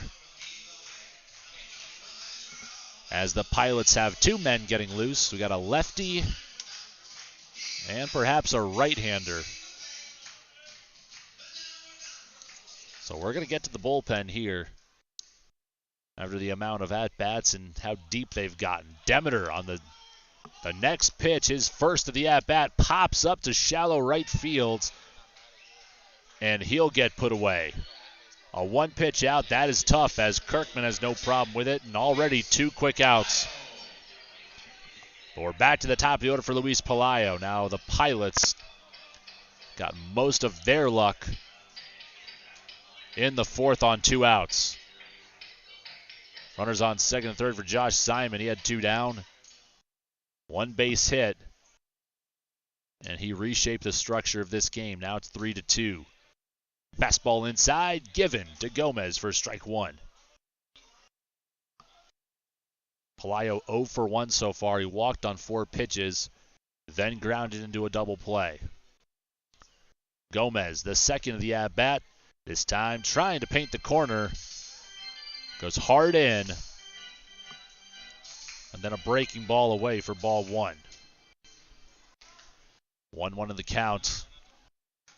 Kirkman trying to play on the grass of the outfield, and this one, he'll anticipate the grounder perfectly, hit sharply his way, and he'll put away Pelayo at first for out number 3, and is 3 up, 3 down for Santiago Gomez in the bottom of the 4th. Top of the 5th, and the score will remain the same. Souris Valley 3, Red River 2. Don't go anywhere. We got ourselves quite a close ball game on your home for Sabre Dogs baseball. We all protect what we love. It's instinct. We do everything we can to keep our loved ones safe, and they do everything to keep us safe. Seatbelts save lives. It's an indisputable fact, and buckling up is something we all can do. Buckle up, Dad. Seatbelts save lives. Buckle up. Every trip, every time. Brought to you by the North Dakota Department of Transportation through Vision Zero.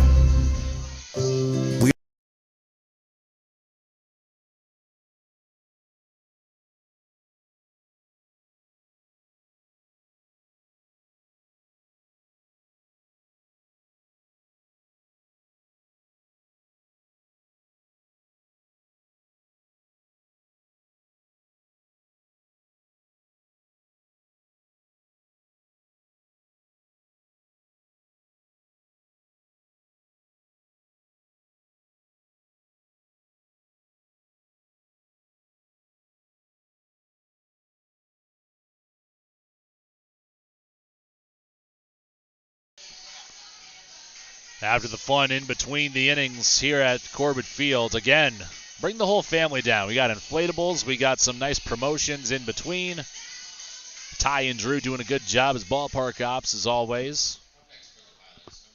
And we got ourselves a close, intense matchup in the Route 2 rivalry. Trent Dewyer back out on the mound.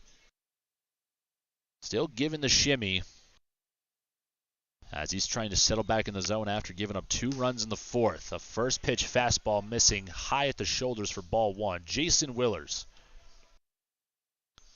So the 3 spots considered the power bats in the Red River order to start things off for them in the 5th. Here's the 1-0 to Willers. Strike 1 at the letters on a fastball called. And there was another run-saving grab by Eddie Martinez in left from this man, Willers. Crushed a ball that might have traveled better with a BB Corp bat from Morningside, but it was just within reach of Martinez on the run, reaching the warning track on a line drive. Perhaps if Willers just a hair more he was under it, that one might have been gone. It would be a whole different ball game. After strike 2, Trent Dewyer gets his pitch from Delgado. The 1-2 gets him chasing, but he just reaches enough to flick it away foul. So now Jason Willers is battling here.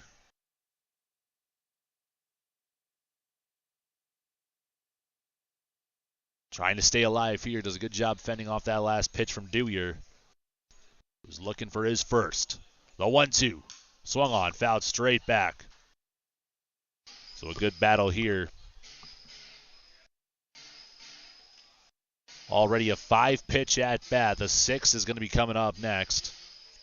So Willers steps outside the box.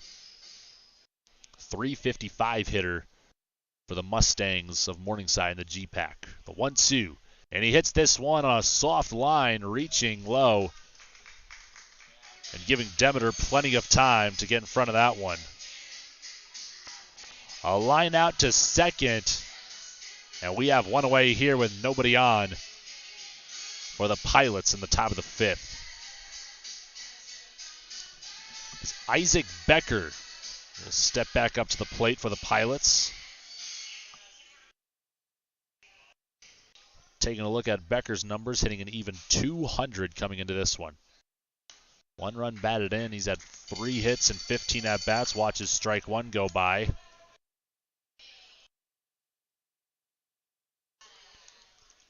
Dewey trying to settle back down. This is the 80th pitch of the game for him. Swing and a miss. He catches Becker well out in front.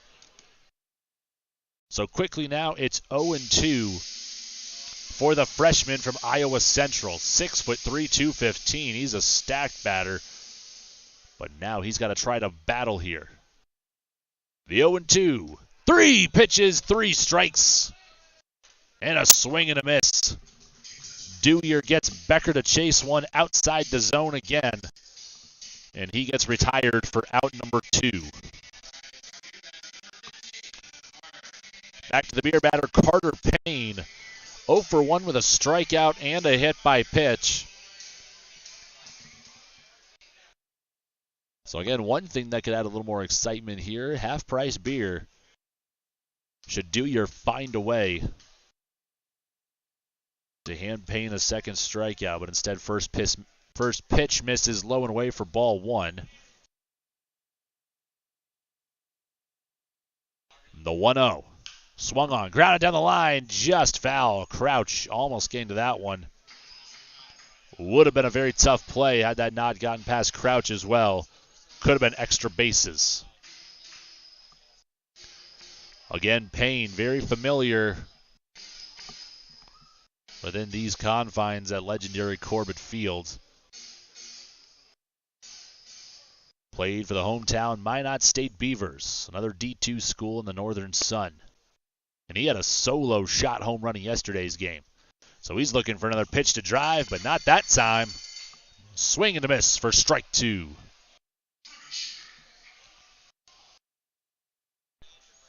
This is the aforementioned Jack Walton with that RBI for 1 run accounted for, but then the other, Payne's hit that might have cleared the trees in left.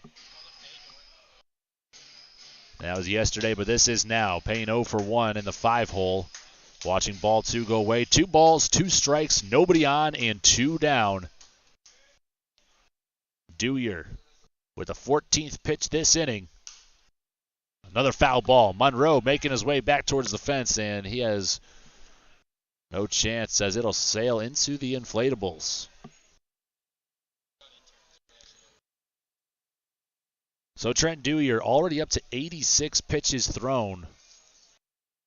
A lefty still getting warmer for the Pilots. But Santiago Gomez had a 1-2-3 inning to put away the Dogs. In the 4th, another 2-2. Grounded towards Crouch. Fields a hot shot. And delivers a strike right to Chris Monroe. A nice play for out number 3. So Dewey with a 15-pitch 5th. And he retires the Pilots in order 1-2-3. And the Sabre Dogs return to the plates coming up next as they still lead Red River 3-2 on your home for Sabre Dogs baseball.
Welcome back to the Magic City. We got a new pitcher into the game for Santiago Gomez. It is Caleb Whitley.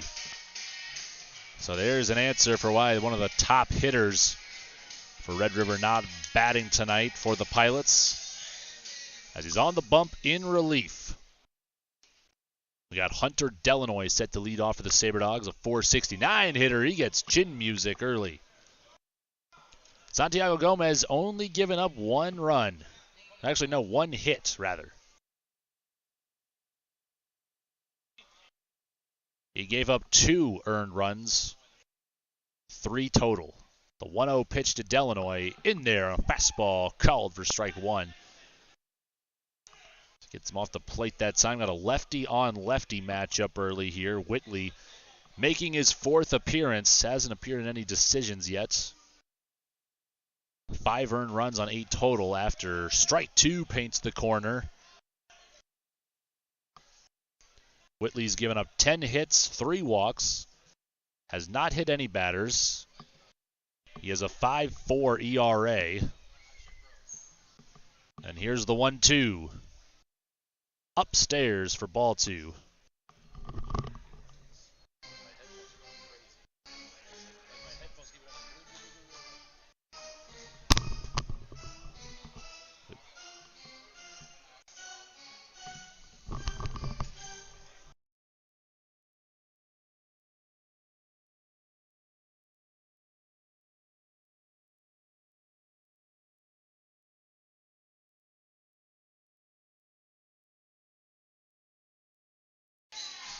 A foul ball from Delanoy in that last pitch. The count will remain at 2-2.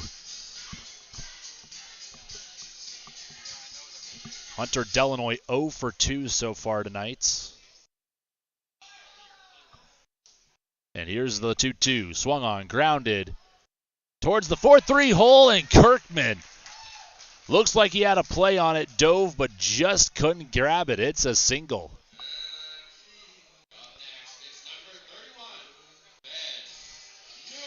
So Hunter Delanoy once again with another base hit in this one. He's got to be on a hitting streak at this point.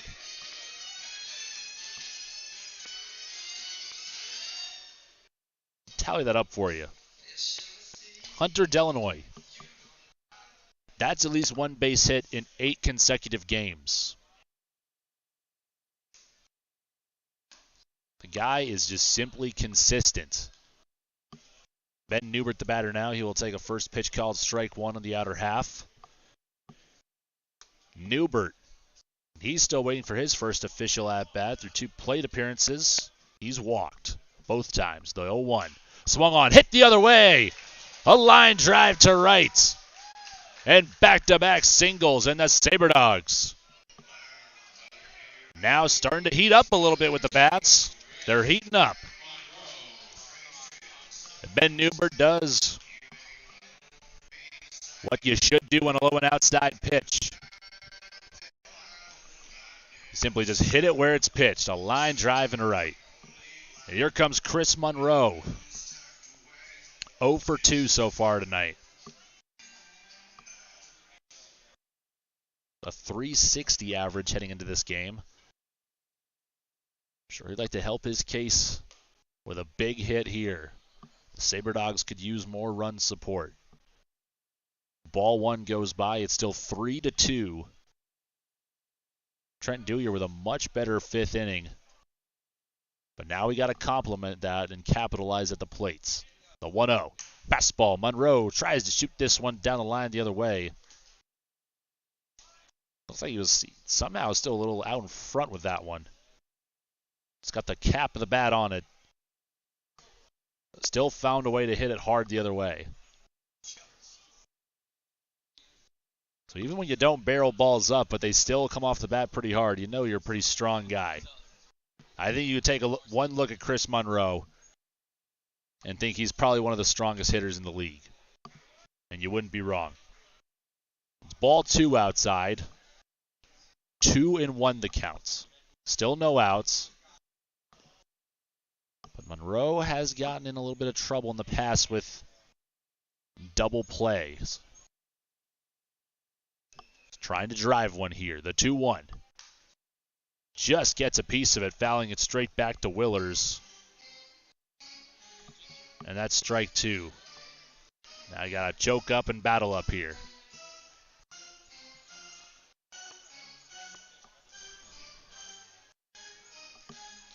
Still the team leader in runs batted in, so this is still the guy you want up to the plate.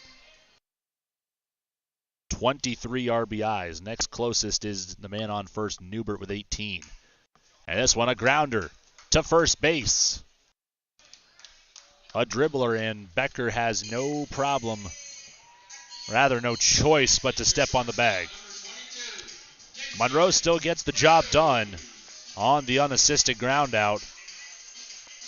But both runners, Newbert and Delanoy, will advance. 2 men in scoring position for Dason Cruz. Another guy you want up in this situation. As a matter of fact, he's probably due. He's got 1 run batted in, 1 run scored. He's having himself a day. He had that double down the line in deep left. Didn't like the first pitch. He'll watch it for strike 1. Caleb Whitley now out of the windup. Infield's in. Offers a fastball. On the second pitch of the at-bat. It's 0-2. Yes, the scoreboard is wrong. We have it 0-2 the counts. The pitch. Swung on, and Cruz will foul this one away.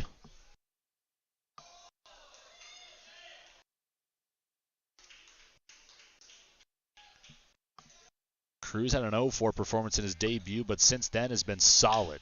Grounds this one to second. They're going to throw to the plate, and they're saying he is out. Delanoy sliding head first to the bag, and Kirkman, the high throw to Willers, but they're saying he just got to it. Delanoy not under it. Coach Kieran not happy with that call. Instead, a fielder's choice. So Delanoy's thrown out at the plate. So the playing in on the middle infield pays off. But that throw upstairs, almost got to, check the replay for that one. Because that could have been close if Delanoy reached the plate before they got the tag on him. Ball 1, and Cruz steals second. Willers doesn't throw. He'll block the second pitch for ball 2.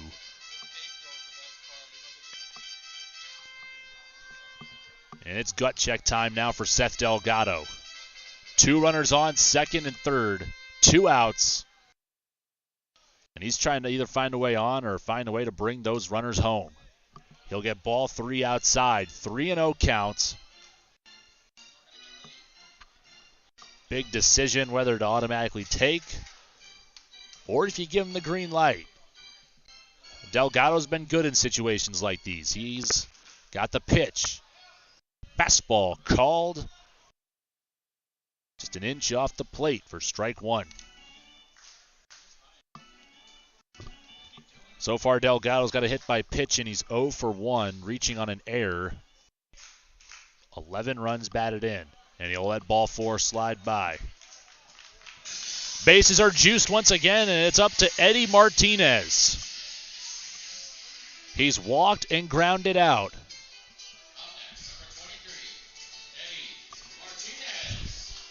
And let's see what he can do here. Again, Martinez, one of the top bats, a young gun out of Coach Ice College, just wrapped up his sophomore year at the Arizona JUCO. A .319 hitter. Big swing and a miss that time for strike 1. Apart from the solid average, had 6 long balls, 38 runs batted in. He scored 44. A big hitter, 6'5", 210 pounds. And he'll let that pitch miss low for ball 1. Caleb Whitley again in relief. Has thrown 24 pitches this inning. He's got a play at any base for his 3rd out. The 1-1. And Martinez lets this one go by for ball 2. High. Still mostly cloudy. Again, yesterday's game got cut off by rain and lightning, but nothing in the forecast. Just gloomy in the air above us. The 2-1 to Martinez. Fastball inside, called strike 2.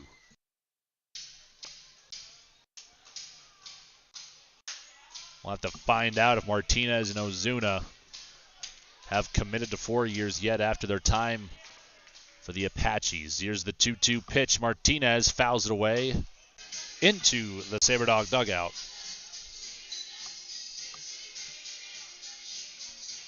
And Coach Kieran had a lot of respect for Coach Ice College ahead of their Tucson trip. The one team they couldn't defeat through 8. Another 2-2 to Martinez. And a punch out, a pitch low and outside. And he immediately says that painted the corner for execution. They leave the bases stranded, loaded. And Caleb Whitley gets out of a big jam. Top of the 6th coming up, and we are still in a very close contest. Souris Valley leads Red River 3-2. And we got more baseball coming up at the top of the 6th on your home for Sabre Dogs baseball. We all protect what we love. It's instinct. We do everything we can to keep our loved ones safe, and they do everything to keep us safe. Seatbelts save lives. It's an indisputable fact, and buckling up is something we all can do. Buckle up, Dad. Seatbelts save lives. Buckle up. Every trip, every time. Brought to you by the North Dakota Department of Transportation through Vision Zero. And fittingly, a dog pile on top of the pitcher's mound in a sea of baby blue.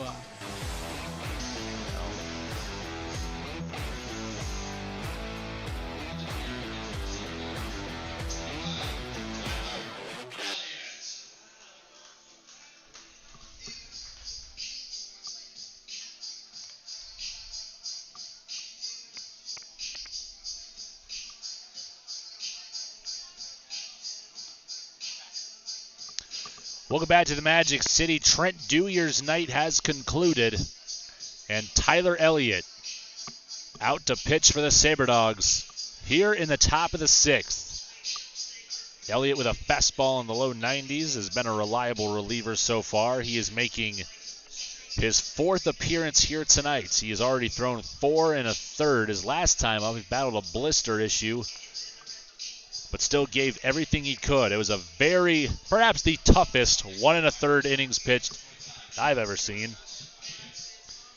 So far in the summer, he's given up 2 earned runs. He's struck out 6 through 4 1/3. Hasn't hit any batters. He's only walked 2.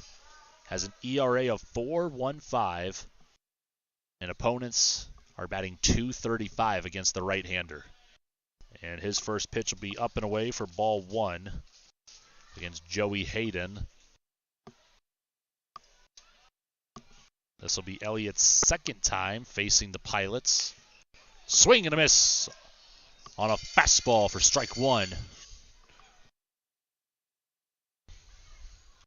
Tyler Elliott out of Montana State Billings, another senior for the Sabre Dogs.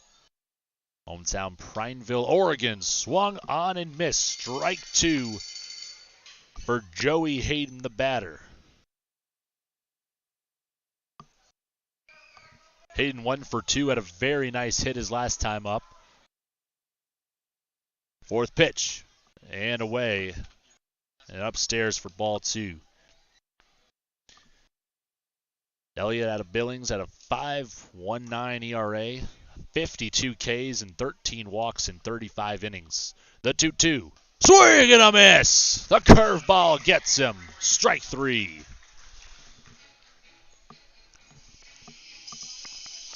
So Hayden was hunting fastballs early, but that time with 2 strikes. Elliott executes on a strikeout pitch with a curve.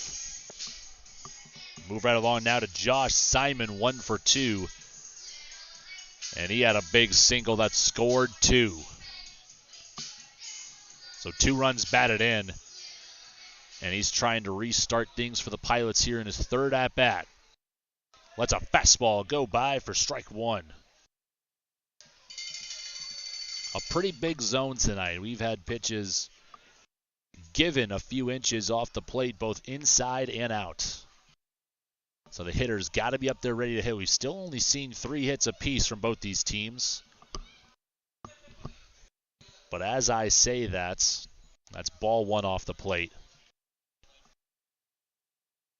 If you look past the dugout, we got Coach Kieran's son Maddox running around. He definitely loves being out there in the field running around. The check swing, and they give it to Elliott.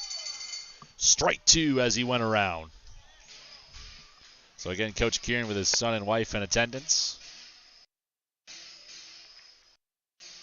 Love seeing my nephew trying to fight his way on the field. The 1-2. And that pitch misses low for ball two. Still here in the top of the 6th. Nobody on. 1 down. And a 2-2 count to a powerful hitter out of Missouri Valley College.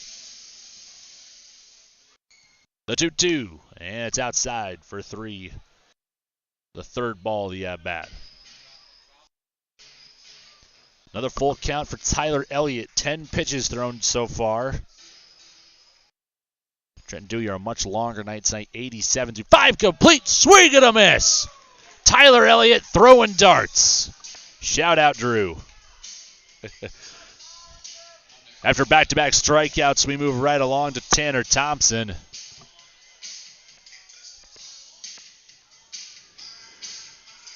With 2 down. Let's see if Elliott can make it 3 in a row. Again, Elliott had 6 coming into this game, and already he's up to 8. A good long reliever to have in there. That's ball 1 missing. And again, he battled a blister issue. It was 1 in between his index and middle on his throwing hand. So kind of or slightly pausing the game in a close one with Pierre. Strike 1 gets called in the outer half. Coach Kieran and Coach Norton both running out to put tape on the hand. But just kept reopening the wound and the tape kept coming off. Strike 2 right down the pipe, and eventually, just had to take him out of the game. Davey Demeter came in and got the save. But Elliott in the zone right now. 1-2, and hit down the line the other way, just foul. Looked good off the bat for Thompson, but it just sliced foul. Again, Thompson just finished his freshman year out of Minnesota State, already got to experience a conference championship for the Mavericks. Here's the 1-2, and hit on the ground towards Demeter. And he has no problem. Tyler Elliott in 16 pitches and 2 strikeouts retires the side in order. Bottom of the 6th coming up. Scoreboard still reads Souris Valley 3, Red River 2 on your home for Sabre Dogs baseball.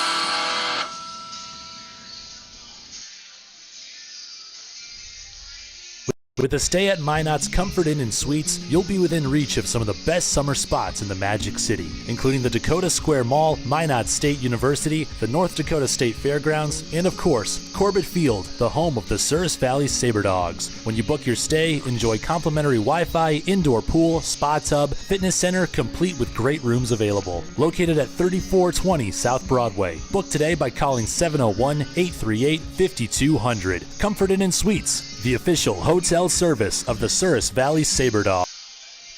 Welcome back to the Magic City. Thank you for those of you tuning into the broadcast. We got an exciting one for Saturday night baseball. It's a much closer affair than the Sabre Dogs have had in quite some time. The Route 2 rivalry has not disappointed tonight. 3-2 the Sabre Dogs have been in the lead since the bottom of the second. But the Pilots have battled back to make it a one-run game, but Tyler Elliott doing a good job there in the top of the sixth in his first inning of relief tonight. On the 0-1 pitch, Crouch bounces this one to second. It's a clean ground out for out number one. Now Davey Demeter 0 for 2, he steps in.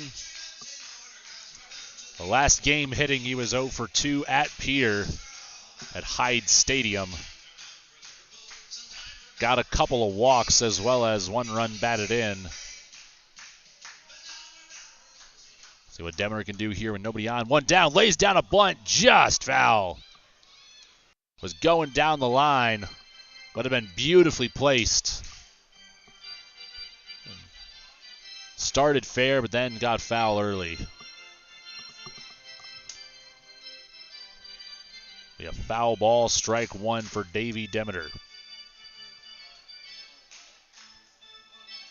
One of the only dual players for the Sabre Dogs, was top 10 of the NAIA in saves, but also first team all conference in the North Star with his bat.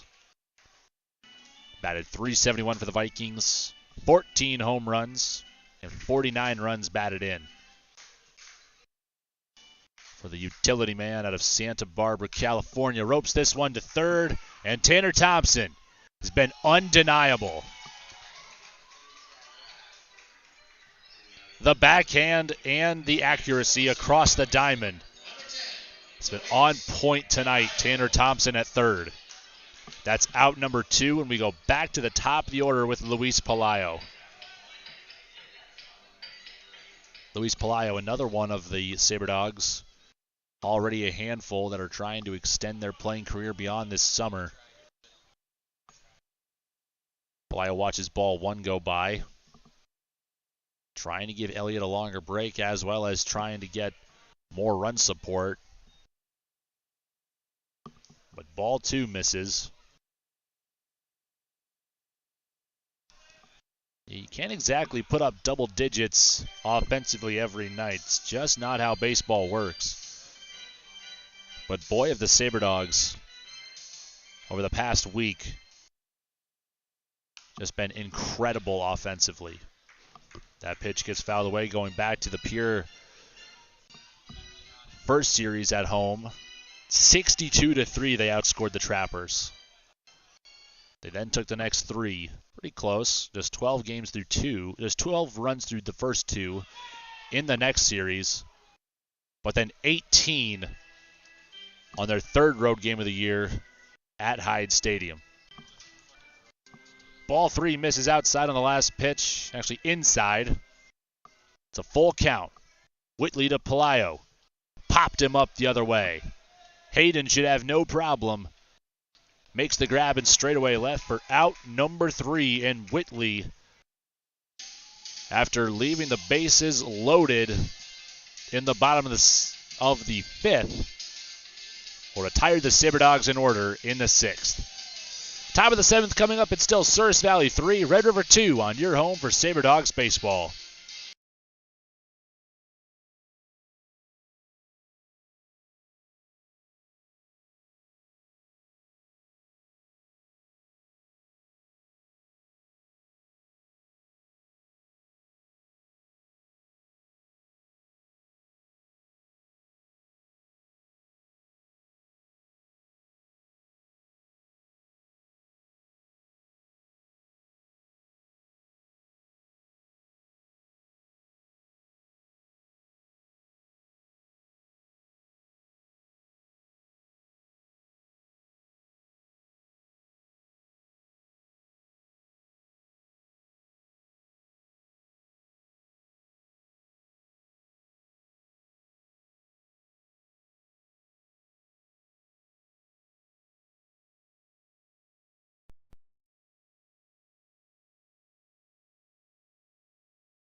Welcome back to the Magic City. Big shout out to Max Cody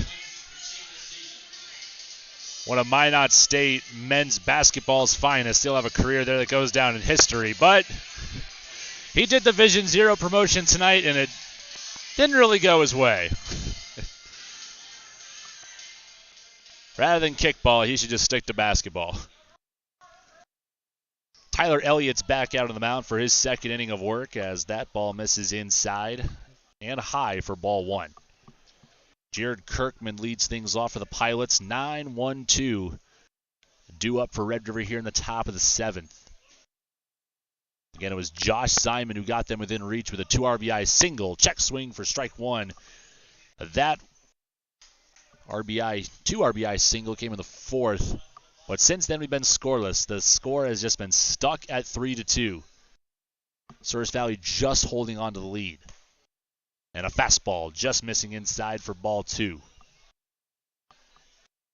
Again, Tyler Elliott in relief for Trent Dewier. The win still hanging in the balance for him. He got through 5. Eventually settled in through 55 strikes to 32 balls. As this ball gets chopped towards Crouch. You have to camp on it. And delivers a rifle across the diamond. A 5-3 Alex Crouch. He wanted to come in and then read the bounces. Got a hot one. And all in one motion delivers a strike to Chris Monroe to beat Kirkman on a hard 90. A good play for out number 1 as Crouch continues to shine defensively. And we'll move back to the top of the order to Alex Miller. As that pitch missing inside, ball 1.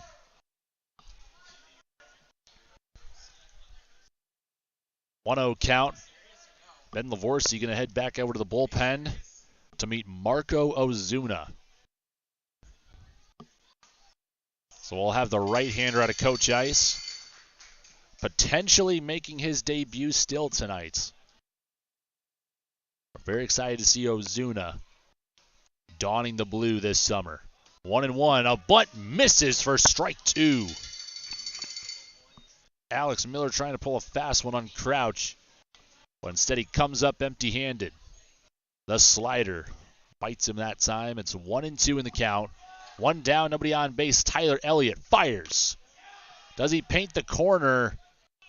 No. Doesn't look like a check swing, but that's still a good pitch from Elliott. With what we've seen so far from tonight, I thought that one might have painted the corner. But it's ball 2. Elliott goes back to work, and this time plunks Miller. Fires the bat aside. That one might have looked painful. Another hit by pitch this game. That is the first for Elliott. We've already seen 5 total hit batters this game. 1 more, and that'll match the amount of hits we've seen as well. 1 down, runner on first. We go to Jack Walton, 0 for 2. Fouls this one away. A freshman out of the Colorado School of Mines, Walton, has pretty much been the everyday shortstop for the Pilots. And he's been coming around as well as their 2-hitter. The 0-1 after the foul, misses upstairs for ball 1. Delgado, slow to get out of his stance to catch that one. 0-1 count currently. As Miller dances around at first, he's heading to second. Delgado just couldn't get the ball out of the mitt. Miller got such a healthy lead. If you're Monroe, you could almost say something. But Miller gets an unattended stolen base. 2-1. And the tying run now across the diamond from Walton, who watches ball 3 go by.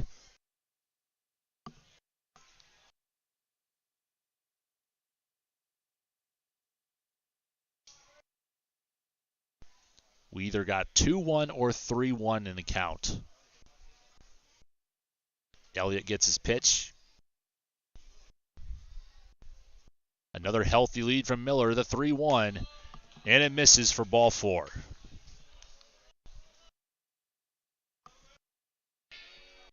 Coach Norton going to run over to the bullpen. We still could be awaiting the debut of Marco Ozuna. It was a closer for Coach Ice. Let's give you a rundown of his numbers as well. Ozuna had 15 saves. He was voted this past spring as the 2022 Arizona Community College Athletic Conference Pitcher of the Year. Had 100 Ks, 16 walks in 63 innings work. Had a 1.87 ERA as well as 4 runs.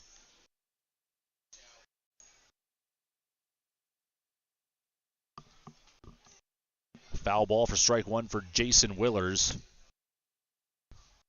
With how well he hits the baseball, you got to imagine he's just due here. Went 0 for yesterday, and he's 0 for currently right now. 0 for 2. And the 0-1 pitch is on the way. Grounded down the line. It hops off the base. Crouch dives, and he gets past him. And the Pilots are going to tie it up here in the 7th. The hard grounder, and just as I say that, Willers drives in a run. Walton will advance to third.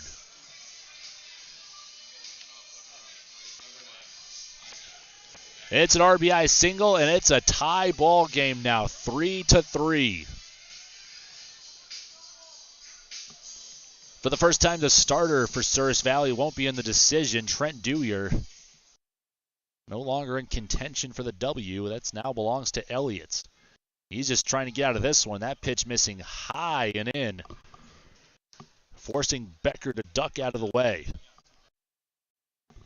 The Sabre Dogs have been undefeated at home.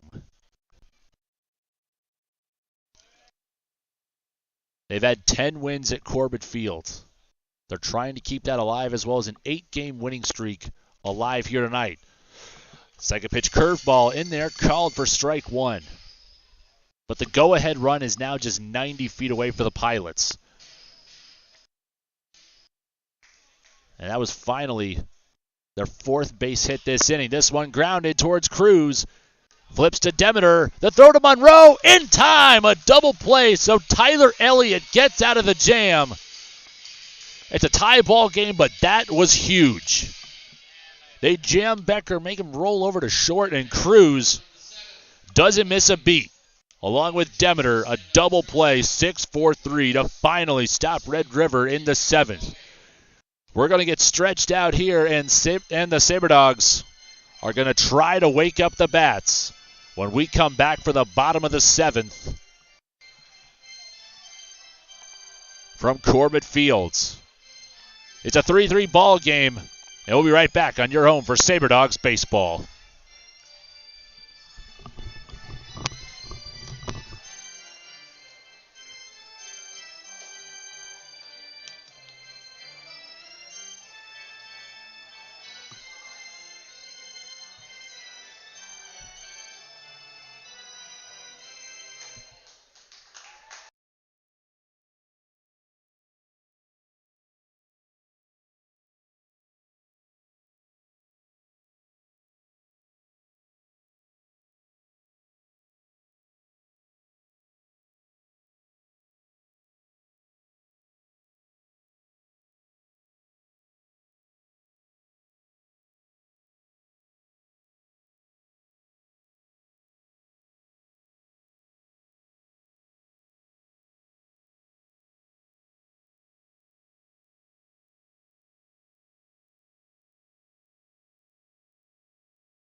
Back here in the Magic City, 2-3-4.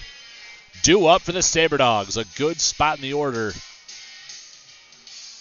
to finally get things started again. The Sabre Dogs haven't scored since the 3rd when they put up 2. That is now tied at 3. And Hunter Delanoy on the first pitch fouls it straight back. And he's 1 for 3 here tonight.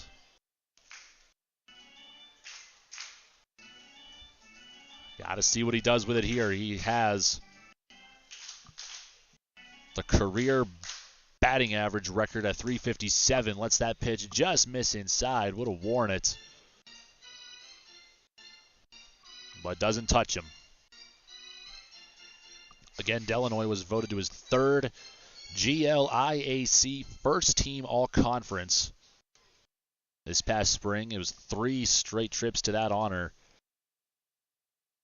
after winning the Great Lakes Freshman of the Year at Wayne State. He was also voted to the All-Midwest Region team by the National College Baseball Writers Association recently. Up and down the lineup, plenty of postseason honors for many of these Sabre Dog hitters, and pitchers for that matter. It's a great team, but they're being contested tonight. 3-3 the score, a 2-1 count for Delanoy, and that's ball 3 below the knees. Well, no, actually that's ball 2. It's a 2-2 count. Gut check time for Delanoy. Let's see if he'll get something started here. Grounded right at Becker. Knocks the ball down, and he will beat the racing Delanoy to the bag. Much closer than him, and it's an unassisted ground out for out number 1.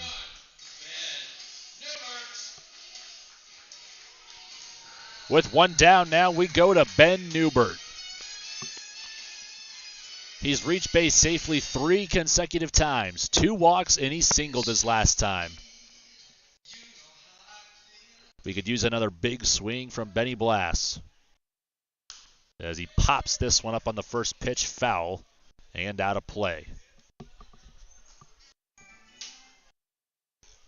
Again, Newbert's adding to a .417 average. He batted .348 for Bloomsburg. Also belted a record 22 home runs for the Huskies. Pops up again, this time to straightaway right. And Payne will chase it down for out number 2.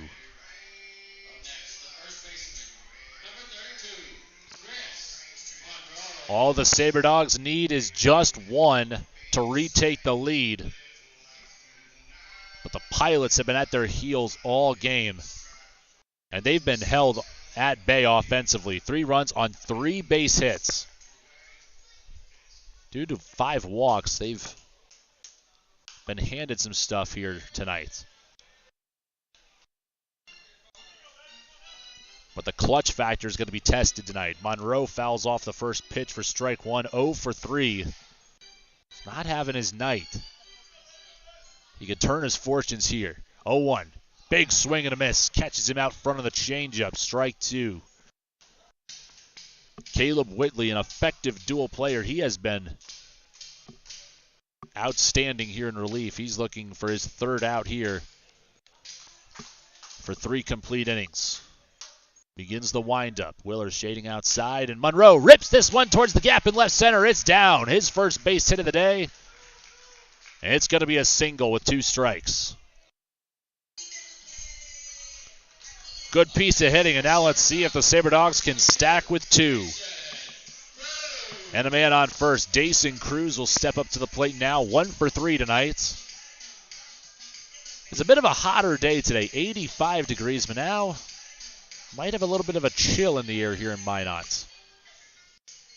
Still mostly cloudy. Had a little bit of sunshine sporadically popping up. Cruz hits this one high and deep to right. But Payne on the run makes the grab, and the scoreboard will remain tied up at 3. 1 runner left stranded, a well-hit ball. But that'll do it for out number 3. Top of the 8th coming up, and don't you go anywhere. We got ourselves quite the ball game in the Route 2 rivalry, and Marco Ozuna will debut for the Dogs next on your home for Souris Valley Baseball. We all protect what we love. It's instinct. We do everything we can to keep our loved ones safe, and they do everything to keep us safe. Seatbelts save lives. It's an indisputable fact, and buckling up is something we all can do. Buckle up, Dad. Seatbelts save lives. Buckle up. Every trip, every time. Brought to you by the North Dakota Department of Transportation through Vision Zero. And fittingly, a dock pile on top of the pitcher's mound in a sea of baby blue.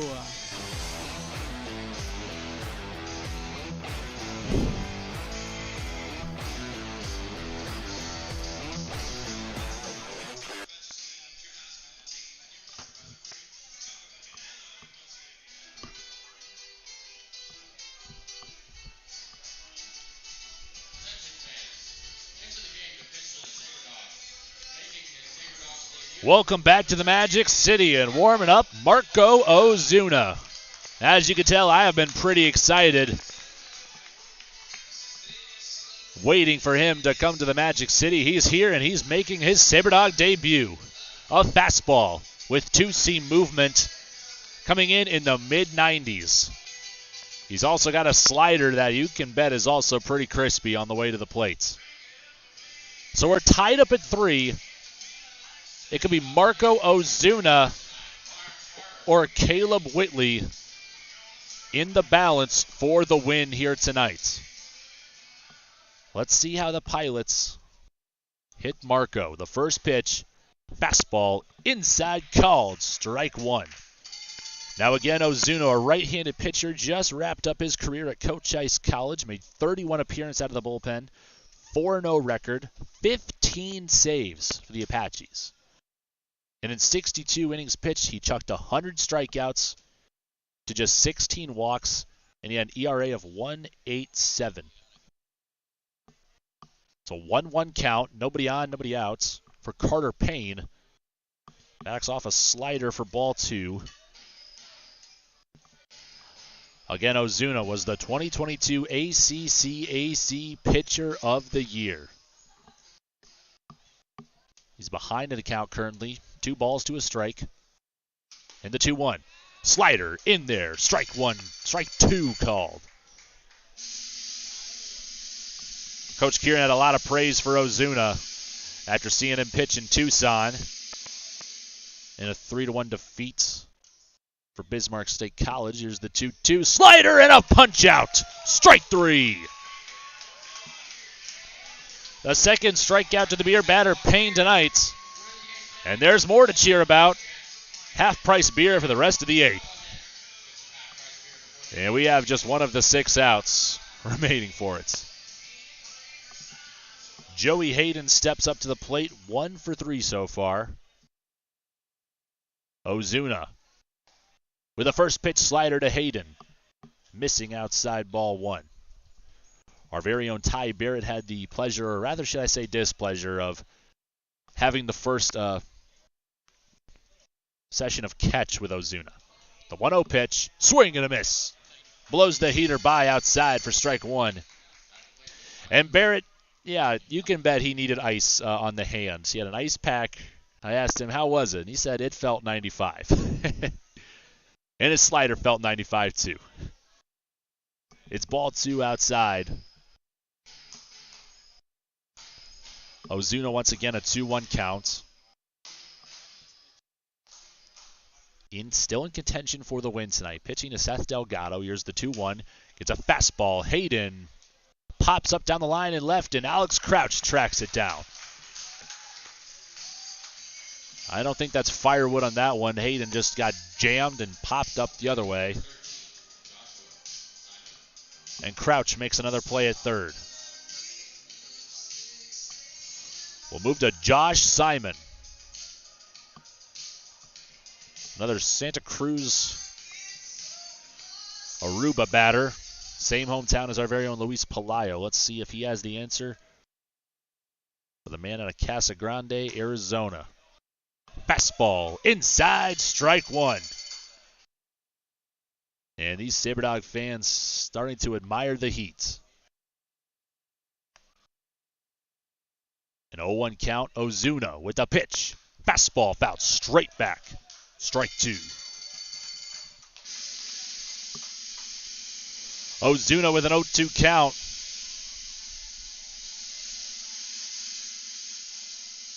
Two down, nobody on base. Working out of the windup. The third pitch of the at-bat, slider, just missing. Broke below the knees for ball one. Ozuna rocking a blonde mullet. You can see him shaking and waving from side to side. This time it goes up and down with the nod. He has his pitch early from Delgado. The winds up. The 1-2. Swing and a miss. A pair of strikeouts for Marco Ozuna in his first complete inning of work as a Souris Valley Sabre Dog. And the Sabre Dogs, bottom of the eighth coming up. Let's see if they can jump on this. Tied up at 3 when we return to Corbett Fields.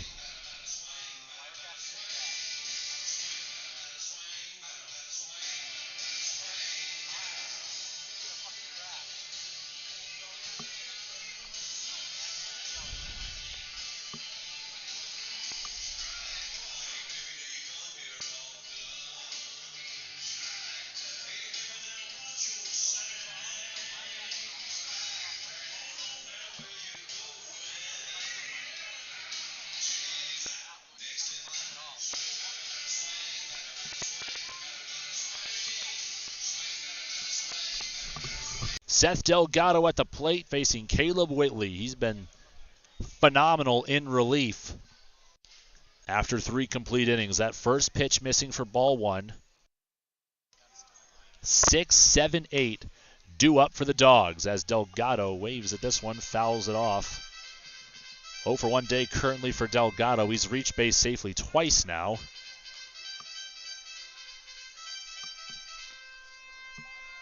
A 1-1 count currently. Delgado with the batting average, the best currently on the Sabre Dogs, 472. The 1-1. Big swing and a miss. The curveball. Tries to dig it up and comes up empty-handed. Delgado homered for the second time of the season last night. The clutch factor being tested for the Sabre Dogs here tonight. As ball 2 goes 5-hole on Willers. But nothing hurt, nobody on base. Delgado leading things off here. Martinez on deck. And Crouch also due up in the hole. The 2-2. And Delgado fouls it off. So Marco Ozuna was lights out in his first inning. Struck out the first batter he faced. Didn't break the bat, but still jammed the guy, made him pop up. And out for out number 2. And then retired the side with the next batter on a strikeout. We have a full count currently here. Whitley out of the windup and the pitch. Delgado rockets this down the right side of the field and on the dive. Becker throws the glove at it and comes up with the ball. And beats Delgado to the bag for out number 1.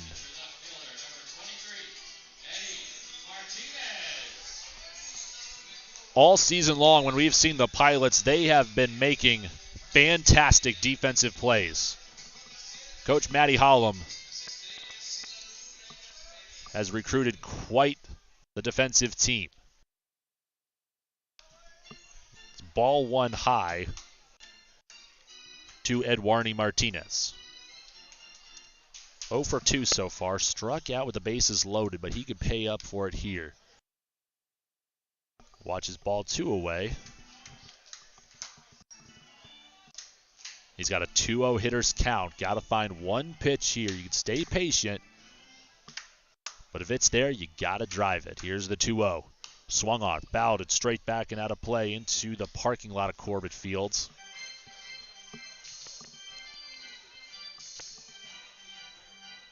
Now the Sabre Dogs, in their one loss to the Pilots so far in the year, was a game where Red River was in command from the get-go. They led early, ended up winning 5-2. They fought back here and tied it up at 3, and there's strike 2 on the slider called. Martinez watches it all the way into the mitts. He's still alive here, 2-2 the count.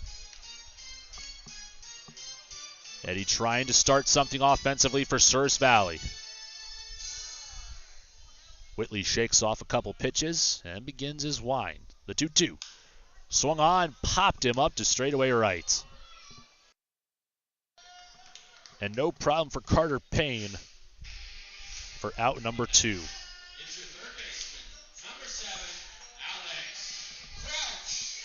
We have Alex Crouch stepping in now, 0 for 2. Now, he came up clutch against Red River when we needed him once before. It was his first home run of the season in the second game. He ropes this one down the line, foul. We've already seen another pitch just like that where Crouch turned on it early, but just too early. Sends another screaming line drive down the line, right foul. It's 0-1 now. Crouch popped up again. Stays in the infield. Kirkman catches it on the mound for out number 3. And Caleb Whitley, 4 complete, has been dominating on the mound. Retires the Sabre Dogs in just 14 pitches. It's up to Marco Ozuna to keep the game tied when we return for the top of the ninth. Still, Souris Valley 3, Red River 3 on your home for Sabre Dogs baseball.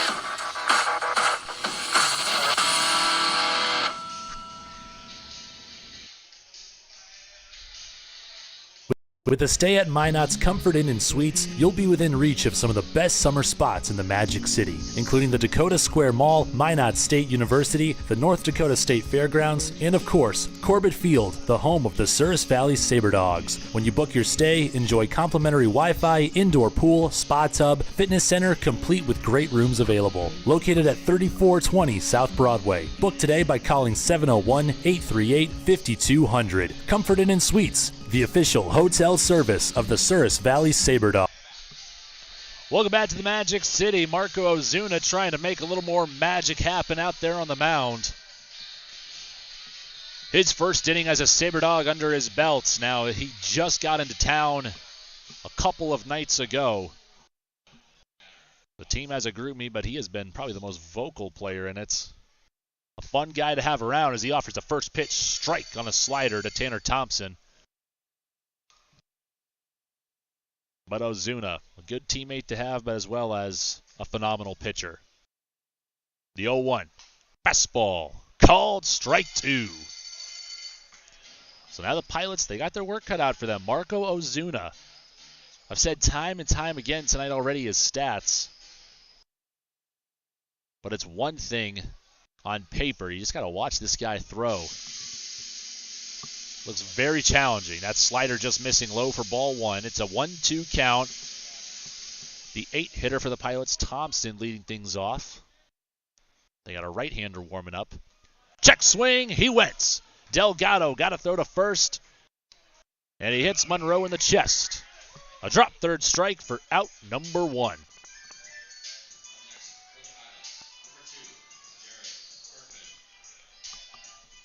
One away here, Jared Kirkman. 1 for 3 tonight. 2 solid nights of offensive hitting in a row. And the Pilots are going to be sending one of their top hitters, Jalen Lee, to the plate next. He's standing on deck. So we'll see one of the top arms for Souris Valley take on one of the top bats for Red River. 0-1. You can hear that pop from the fastball up here. But it misses high for ball 1. A 1-1 count. Ozuna, nobody on, 1 down from the windup. Slider, no doubt about that one. A ton of movements, and it's still coming in so hot. That's got to be a very difficult pitch to hit. The 1-2, just low. Kirkman keeps the bat on the shoulder for ball 2. And Ozuna looking to retire his 5th consecutive batter. As his pitch early from Delgado. The 2-2. Fastball hit down the line the other way. Foul. Kirkman catches up to the fastball. Had that been fair, that could have been trouble as extra bases. But it's a long strike and a 6-pitch at bat. Coming up. Low for ball 3.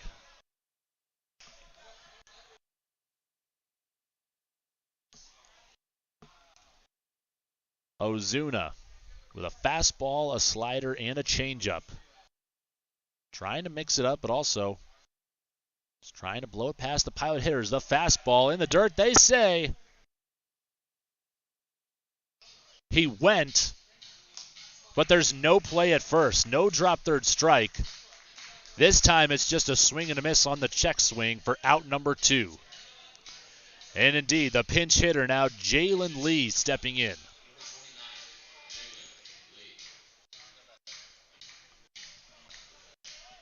So Lee not in the lineup tonight.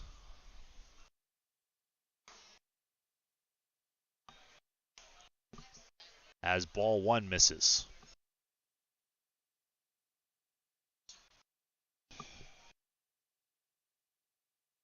The 1-0 pitch on the way. Fastball missing low for ball 2. So now Jalen Lee. A 2-0 count. If he sees a pitch early here, he could be an advantage. 4.05 average. And the 2-0. Swing and a miss. Chops through that one for a strike.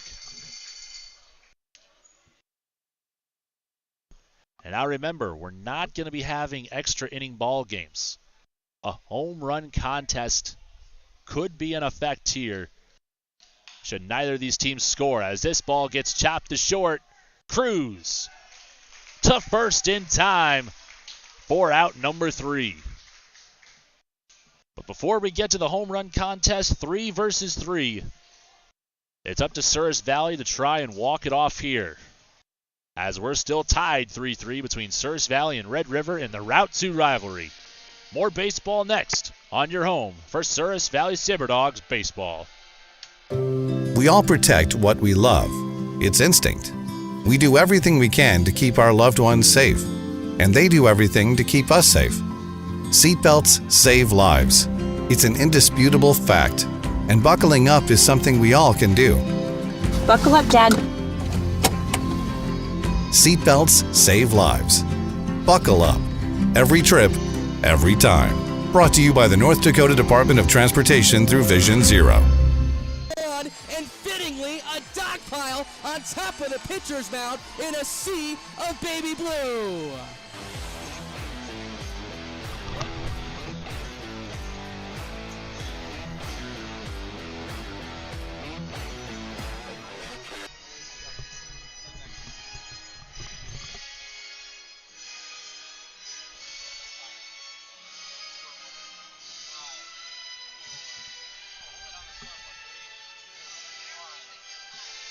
Back here in the Magic City, we are all tied up at 3. As you can see on the scoreboard there, it's been neck and neck all game between Red River and Souris Valley, each with 3 runs and 4 hits apiece. And we got a new pitcher in for the Red River Pilots, Garrig Schreiber. So Schreiber going to try to close the deal here for the Pilots. Bottom of the 9th. And we got 9-1-2 due up. Schreiber, the sidearm out of Houston, Texas, with a fastball in the lower 80s.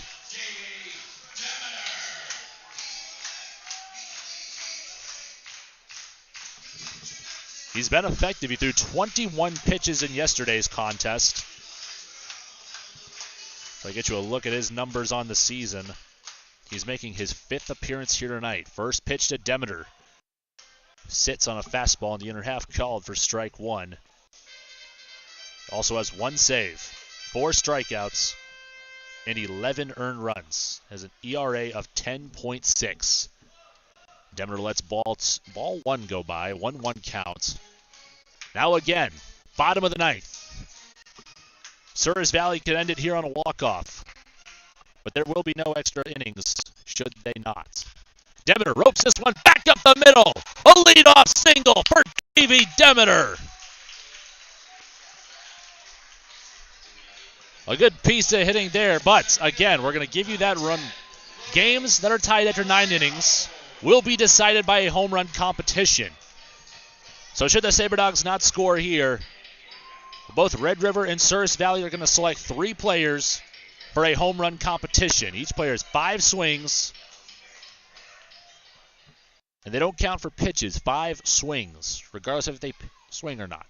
This one's going to be bunted. Pelayo to third, and the throw is going to be on time. A sacrifice bunt to advance Demeter. Pelayo gets a job done here on the sack.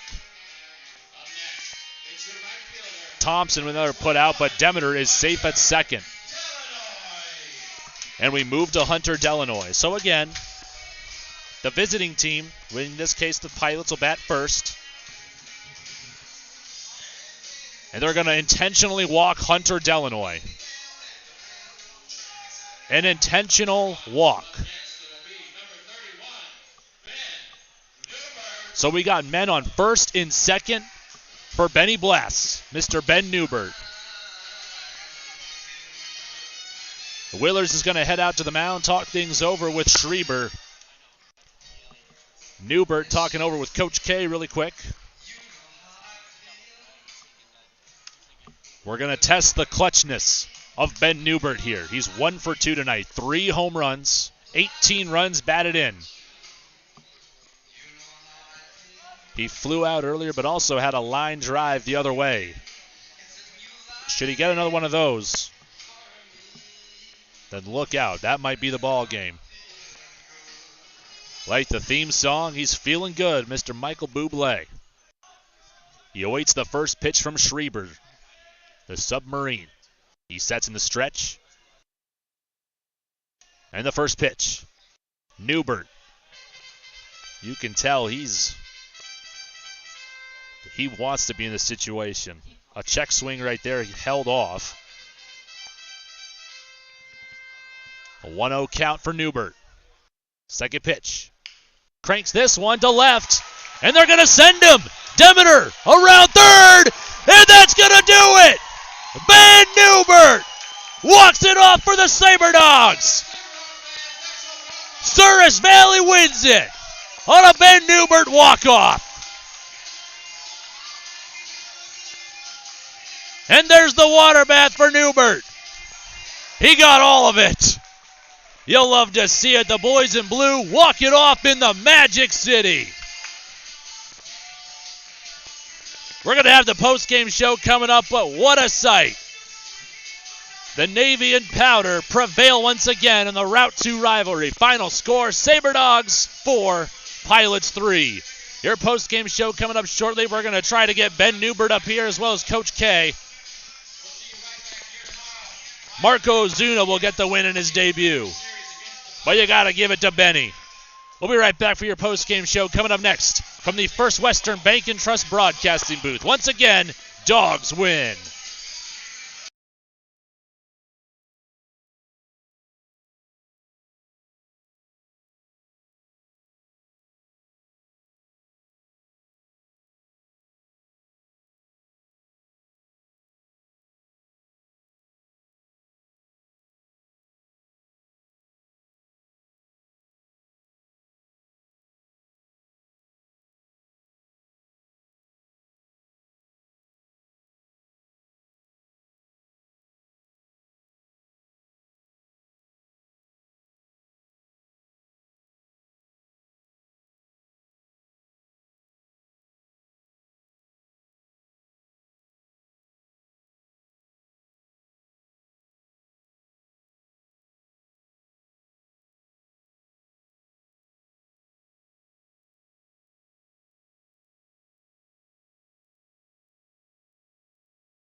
Hi again, everybody. Welcome to the post-game show from the First Western Bank and Trust broadcasting booth. We got Benny Blast himself, Mr. Ben Newbert, ice in the veins. Now, Ben, as I said it, the clutch factor was going to be tested tonight, but I really liked our chances when it was you stepping up to the plate. Now, do you really kind of live for those situations bottom of the ninth?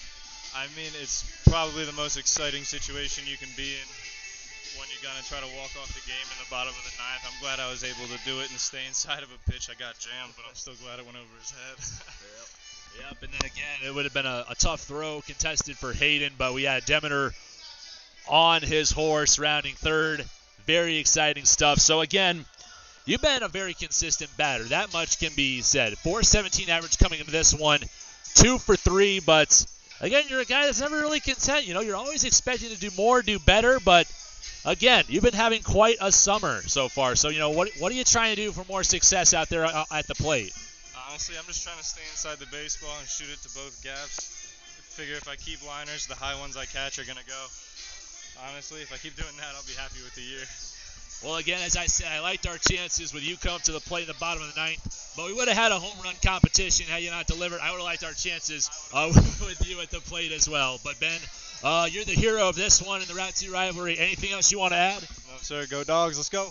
I love it. Player of the game, Mr. Ben Newbert, and we're going to have 2 more guests coming with us here on the post-game show. Coach Kieran all smiles after we finally get the W and the walk-off, and, of course, his very own special consultant, little Maddox here. But, Coach, as you said, we kind of win games a bunch of different ways, and this one, again, kind of a tough one. We got to see Marco Ozuna come down. He got the W, and he was dominant. But also Ben Newbert walked it off. So, again, a pretty exciting end there. So what are your guys' thoughts? Dewey didn't have his best stuff tonight. He battled through it. Whenever you don't have your best stuff, you got to give your team a chance to win. He did. And then Tyler came in, threw 2 solid innings, only gave up 1. And then, Ozuna was awesome, and that's why we picked him up, because I think he's one of the best pitchers in the country, and he lives for those moments. I mean, he was dominant the entire time he was out there. And then, Ben, he's really, really, really good, and I didn't understand the decision, but, I do understand it, but bringing up our 3-hitter and a guy who all summer has came up with key hits, so I was really, I think Hunter would have done a great job, but I was really enthusiastic when Ben came up, because I was like, hey, this is his time. Absolutely. Maddox, any thoughts? He said, "Sco Dogs." I love it, Coach. You know, that's really all you can say with this one, and we're going to be very happy once again to get more baseball, especially a close game like that one, and that's now 9 in a row for the Sabre Dogs. So we'll be back at it again, Coach, and best of luck to you then. Thanks, man. Let's go Dogs. All right, I love it. Once again, a walk-off. Mr. Ben Newbert comes up clutch, ice in the veins, and Benny Blast is the hero in this one, but also Marco Ozuna in relief getting the win. I would definitely say he's as good as advertised. So I want to thank Mr. Justin Levy, our broadcast producer, getting us through some difficult situations here tonight. We prevailed, and we got you the final result and the walk-off. I want to thank Jacob Pletcher once again. Another great job on the PA, keeping these fans excited, as well as Mr. Ty Barrett and Drew Fiddler for all the fun behind the scenes at Corbett Field. I'm Mitch Kieran. That's going to do it for us from Corbett Field. Your final score, a walk-off, 4-3, and the Sabre Dogs have won 9 in a row now. Thanks for tuning into the broadcast. Have a good night, and Sco Dogs.